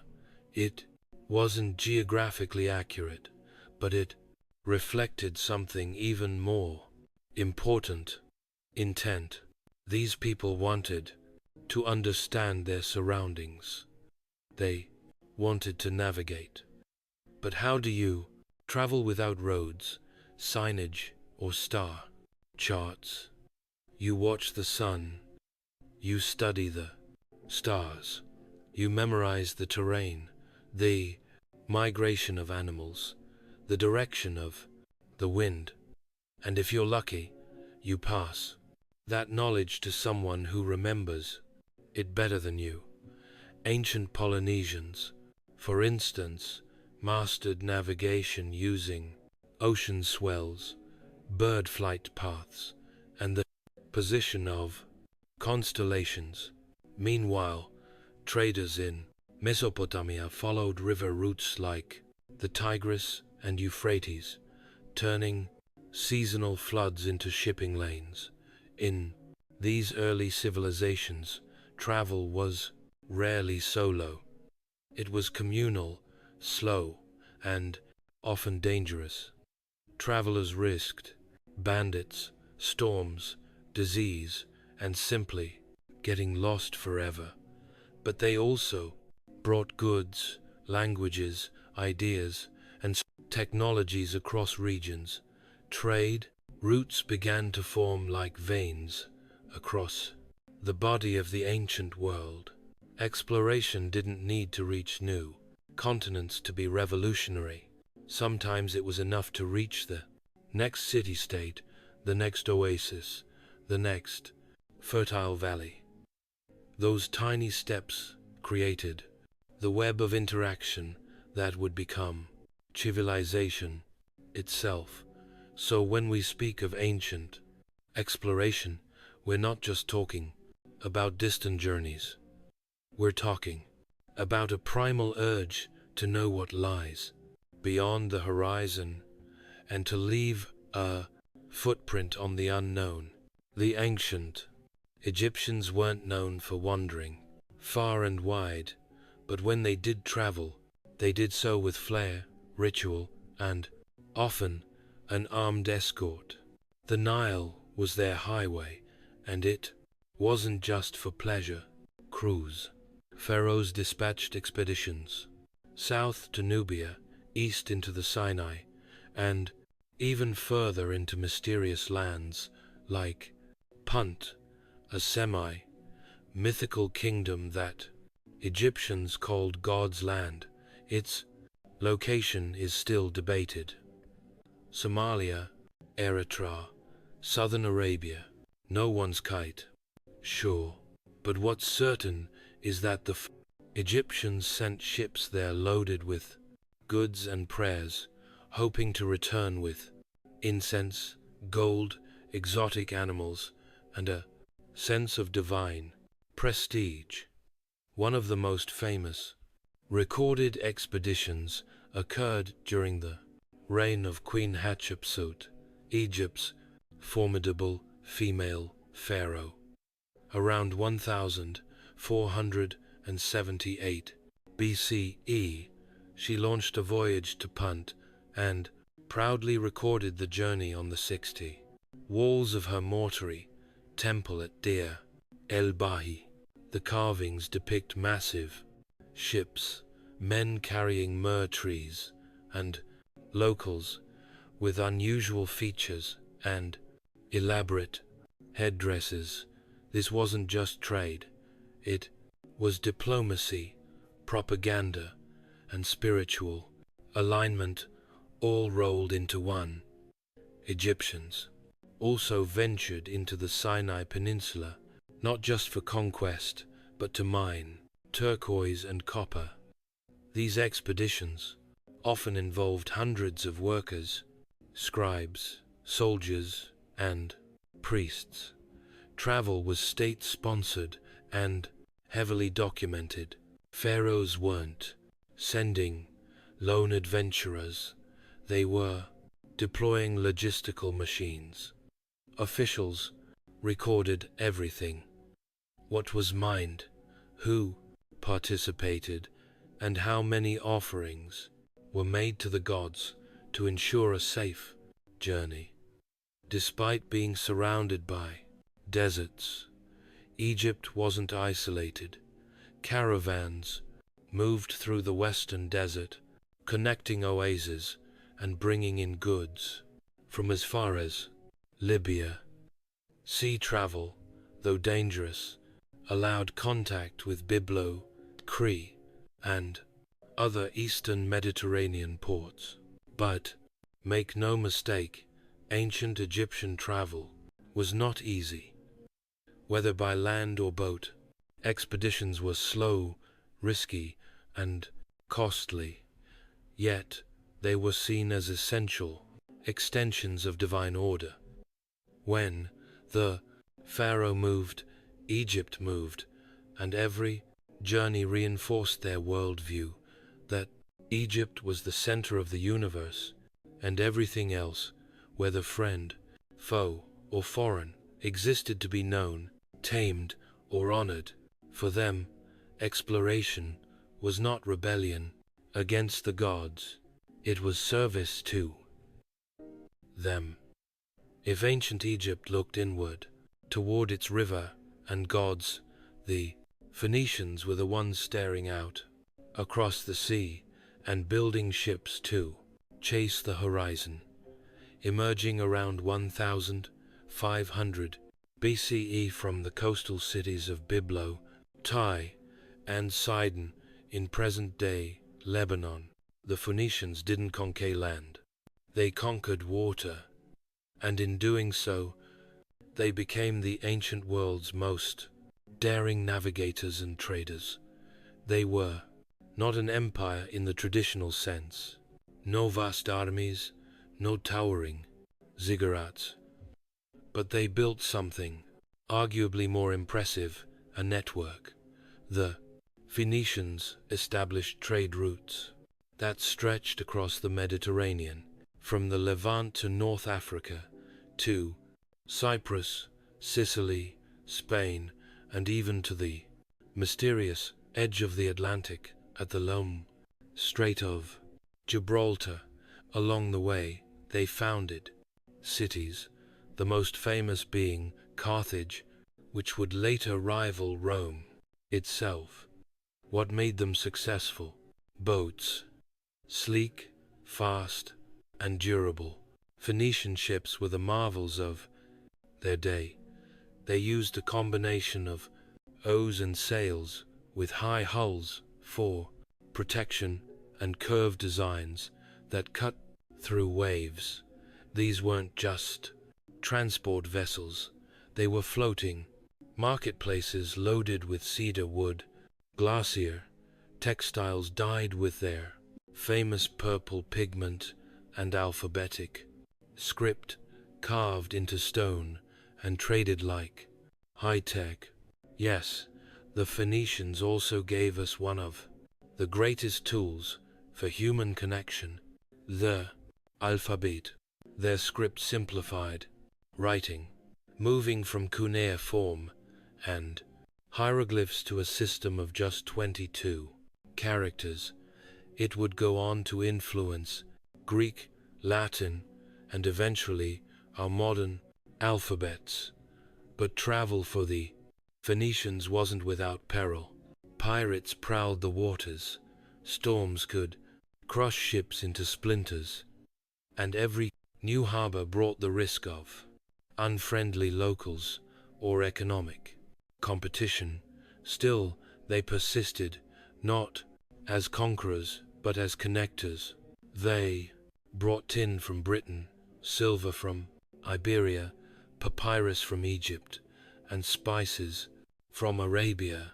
Some source, including Herodotus, even claim that Phoenician sailors under Egyptian sponsorship circumnavigated Africa as early as the 6th century BCE.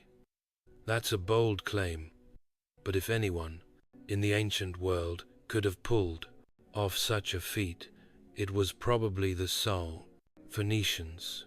They didn't build monuments, they built routes, and in doing so mapped the heart of the ancient world through wind, wave, and trade.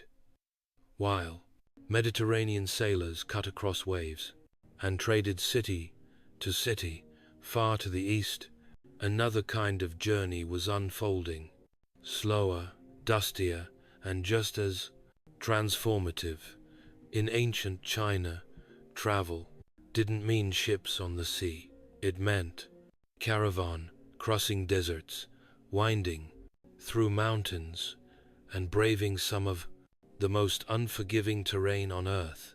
This was the beginning of what we now call the Silk Road, a vast network of overland routes that connected East Asia with the Middle East, Central Asia, and eventually Europe.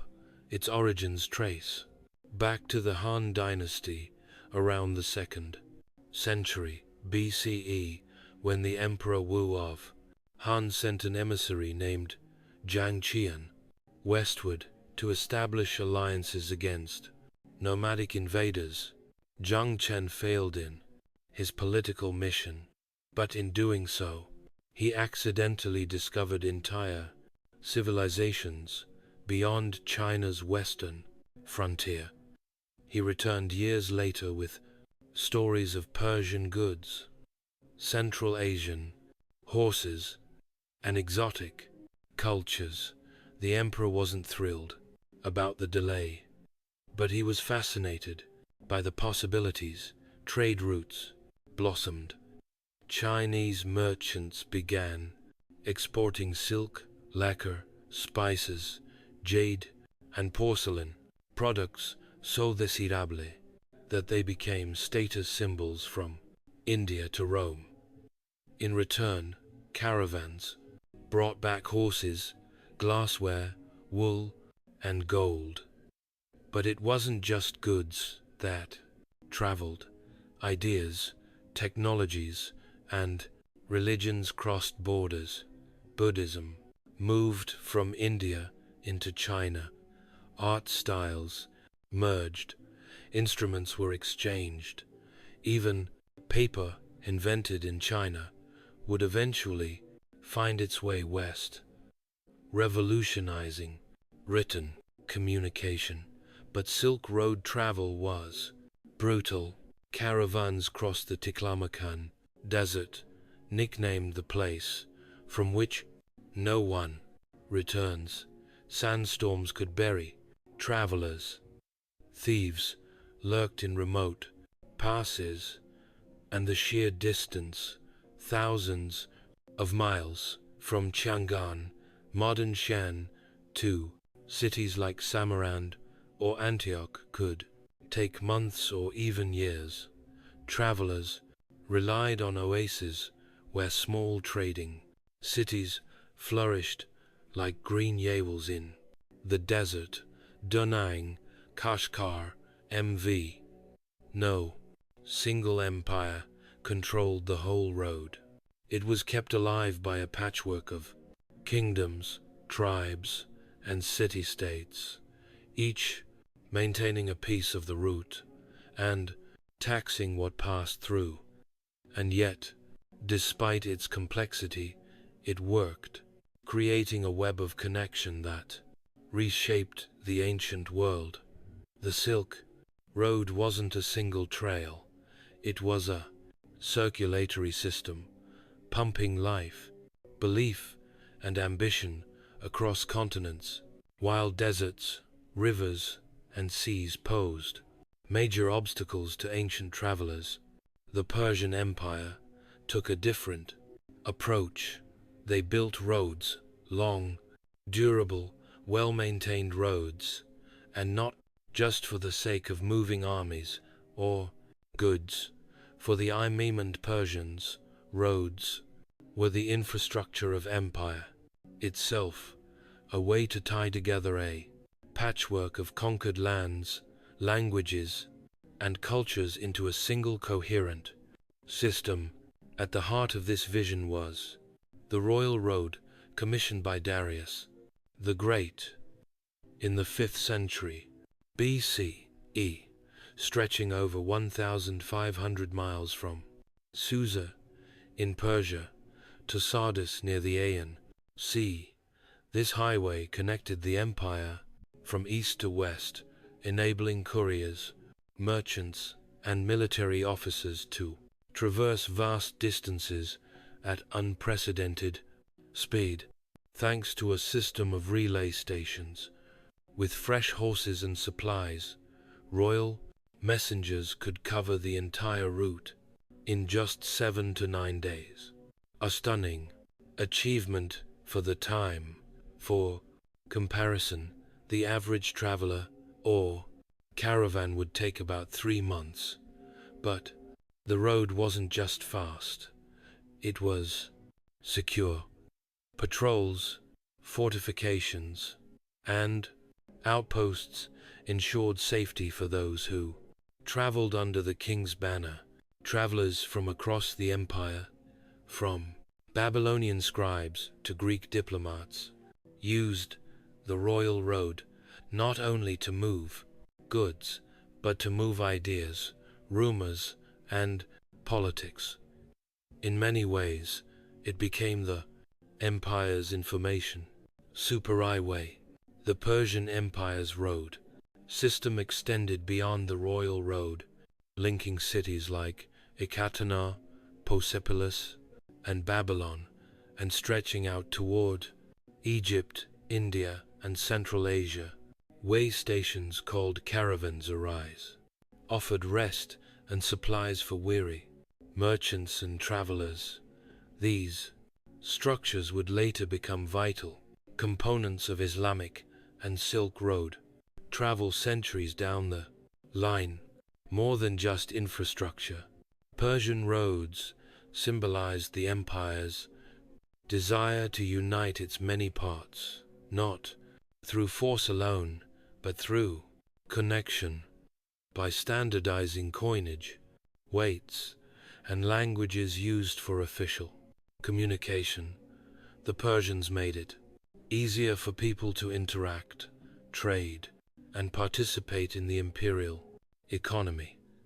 In a world where most movement was slow and chaotic, Persia offered something revolutionary: order, structure, and a system designed for long distance travel. In short, the Persians didn't just rule an empire, they engineered it. The Greeks weren't empire builders in the traditional sense, not early on at least. What they were, however, was incredibly curious. From Herodotus to Tius, Greek travelers roamed the ancient world seeking knowledge, trade, and sometimes just pure wonder.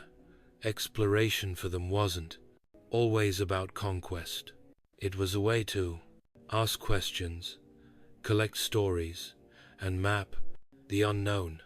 One of the earliest and most fascinating explorers was Pthias of Massalia, modern Marseille, who around 325 BCE sailed beyond the known world through the Straits of Gibraltar, up the Atlantic coast, and allegedly all the way to a mysterious northern land he called Thu. Many scholars believe he may have reached Iceland or Norway. He described strange phenomena like the midnight sun and frozen seas, things Mediterranean readers thought were mythical. But Pithas wasn't a myth maker. He was a scientist with a sailor's heart. Meanwhile, in the eastern Mediterranean, Greek merchants and philosophers traveled across Egypt, Persia, and India. Alexander the Great's campaigns in the 4th century BCE blew the Greek world wide open, creating the Hellenistic era, where Greek became a lingua franca from Athens to Bactria. Cities like Alexandria, Antioch, and Susia became crossroads for goods and ideas. Travel was no longer an exception, it was an expectation. Then came the Romans, the engineers of empire. The Romans took travel and paved it, quite literally. With their famous road system, they connected cities across Europe, North Africa, and the Middle East. At its peak, the Roman Empire boasted over 250,000 m of roads, including more than 50,000 m of stone-paved highways. Roads like the Via, built in 312 BCE, were feats of engineering designed to last, and many of them still exist today. Roman roads served the military first, enabling legions to move rapidly to crush rebellions. But they also enabled commerce, postal services, pilgrimages, and even tourism. Wealthy Romans visited Greek temples, Egyptian pyramids, and spa towns in Gaul. Guidebooks and travel anecdotes became popular reading. To the two Zin Romans, travel wasn't just practical, it was a statement. Roads proved the empire's reach. If a road led to your town, it meant you mattered, and with every mile laid in stone, Rome reshaped the ancient world's sense of distance and connection, while land routes like the Silk Road carried caravans through deserts and mountains. Another network, just as vast and ancient, stretched across the waters of the Indian Ocean. These were the maritime Silk Routes, connecting ports from East Africa to India, from the Arabian Peninsula to Southeast Asia. Long before the age of sail, sailors were navigating monsoon winds, crossing enormous distances and turning the ocean into a global marketplace. The key to it all: monsoon winds, predictable seasonal currents that reverse direction each half of the year. Ancient mariners learned to time their journeys with the winds heading east, when they blew in from Africa, and west, when they reversed. With this knowledge, ships could reliably cross the open ocean, making voyages that once seemed impossible. Indian merchants sailed from Gujarat and the Tamil coast, exporting spices, textiles, gemstones, and ivory.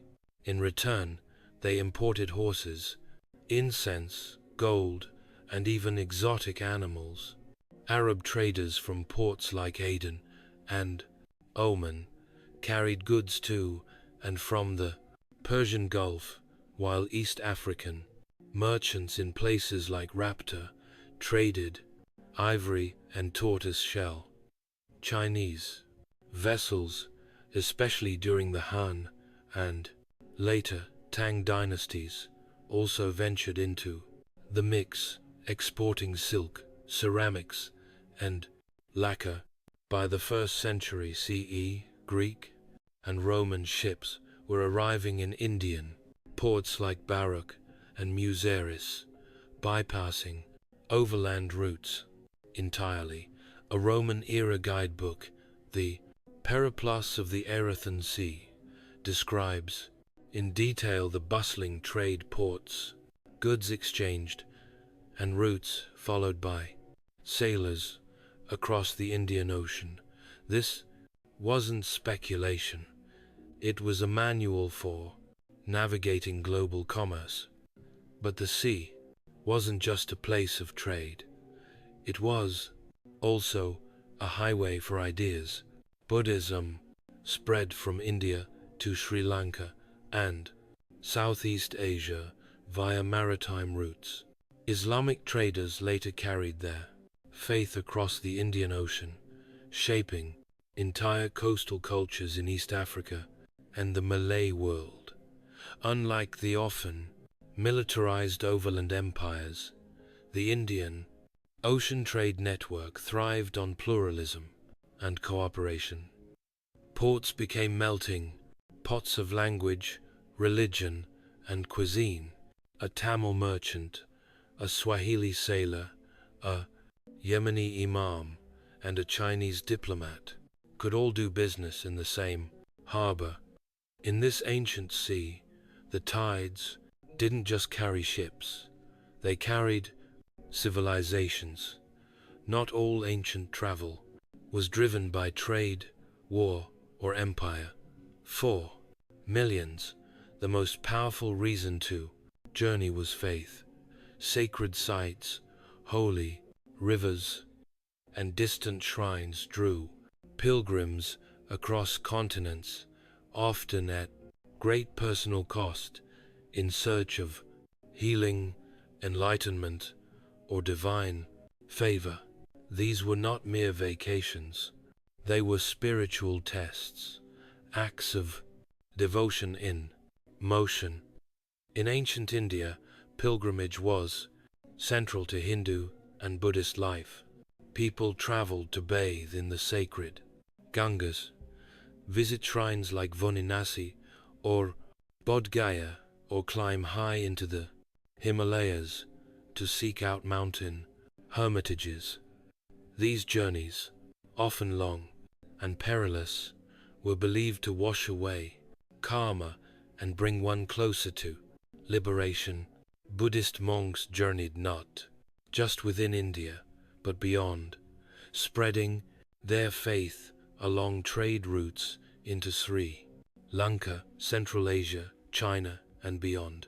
In Greece, pilgrims flocked to oracles like Delphi, where the priestess of Apollo spoke in riddles believed to reveal divine insight. Others visited healing sanctuaries like Epidaurus, where offerings and rituals were performed in hopes of curing ailments. These sacred journeys doubled as social and economic events, with vendors, entertainers, and civic ceremonies making pilgrimages community affairs. In the Roman Empire, religion was interwoven with state identity. Pilgrimages to temples and imperial cult centers were both acts of piety and political loyalty. Devotees might travel to the temple of Asclepius for healing, or make the trek to Jerusalem, then, under Roman control, as part of Jewish religious tradition, especially during festivals like Passover. Pilgrimage was also a cornerstone of Zoroastrian and Egyptian traditions. Ancient Persians traveled to fire temples, while Egyptians made sacred journeys along the Nile to participate in temple festivals, such as those at Abydos, believed to be the burial place of Osiris. These sacred travels often blurred the lines between spiritual and political space. Roads were maintained, not just for armies or merchants, but for the faithful. Shrines emerged along trade routes, and temples doubled as inns for pilgrims. As a result, pilgrimage helped knit together vast regions with shared belief systems and sacred geographies. Ultimately, these journeys were more than physical. To travel in devotion was to symbolically leave behind one's ego, comforts, and attachments, and return transformed. The body moved across the land, but the soul journeyed far deeper By the time the ancient world gave way to the medieval era, the foundations of global connectivity had already been laid, not by emperors alone, but by the countless travelers who braved the time unknown, merchants, pilgrims, explorers, and scholars had woven together a vast web of routes, overland and maritime, sacred and commercial, peaceful and perilous.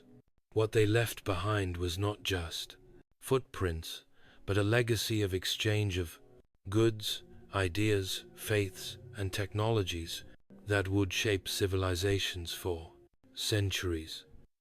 Travel changed everything. The spread of writing systems like the Phoenician alphabet helped standardize communication across borders. Religious movements, Buddhism, Christianity, Zoroastrianism, and later Islam all owe their global reach to the steady footsteps of wandering teachers and believers. Spices from India flavored Roman feasts, Chinese silk adorned Parthian kings, African gold crossed the Red Sea and ended up in Persian treasuries.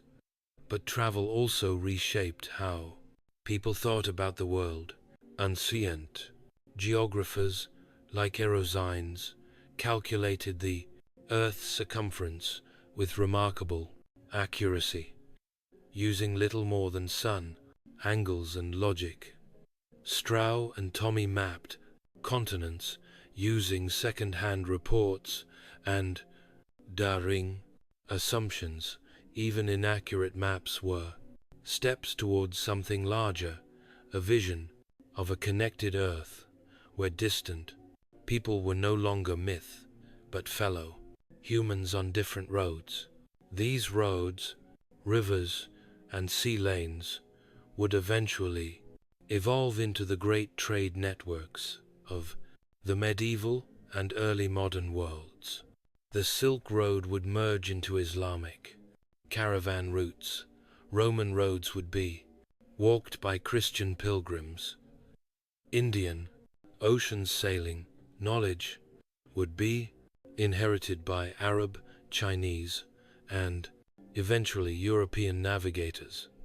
Perhaps most remarkably, the spirit of ancient travel, this urge to reach out beyond the known, endures. The modern world may be powered by engines and GPS, but its heart still beats with the same curiosity that drove Phoenician sailors, Chinese caravanners, and Egyptian emissaries. Thousands of years ago, they didn't have passports, credit cards, or travel insurance, but they had boldness and vision and an unshakable belief that the world beyond the mountains, the dunes, or the waves mattered, that what lay beyond the dark horizon was worth the risk, and because they believed that we inherited a world tied together not just by trade or conquest, but by human movement itself. Off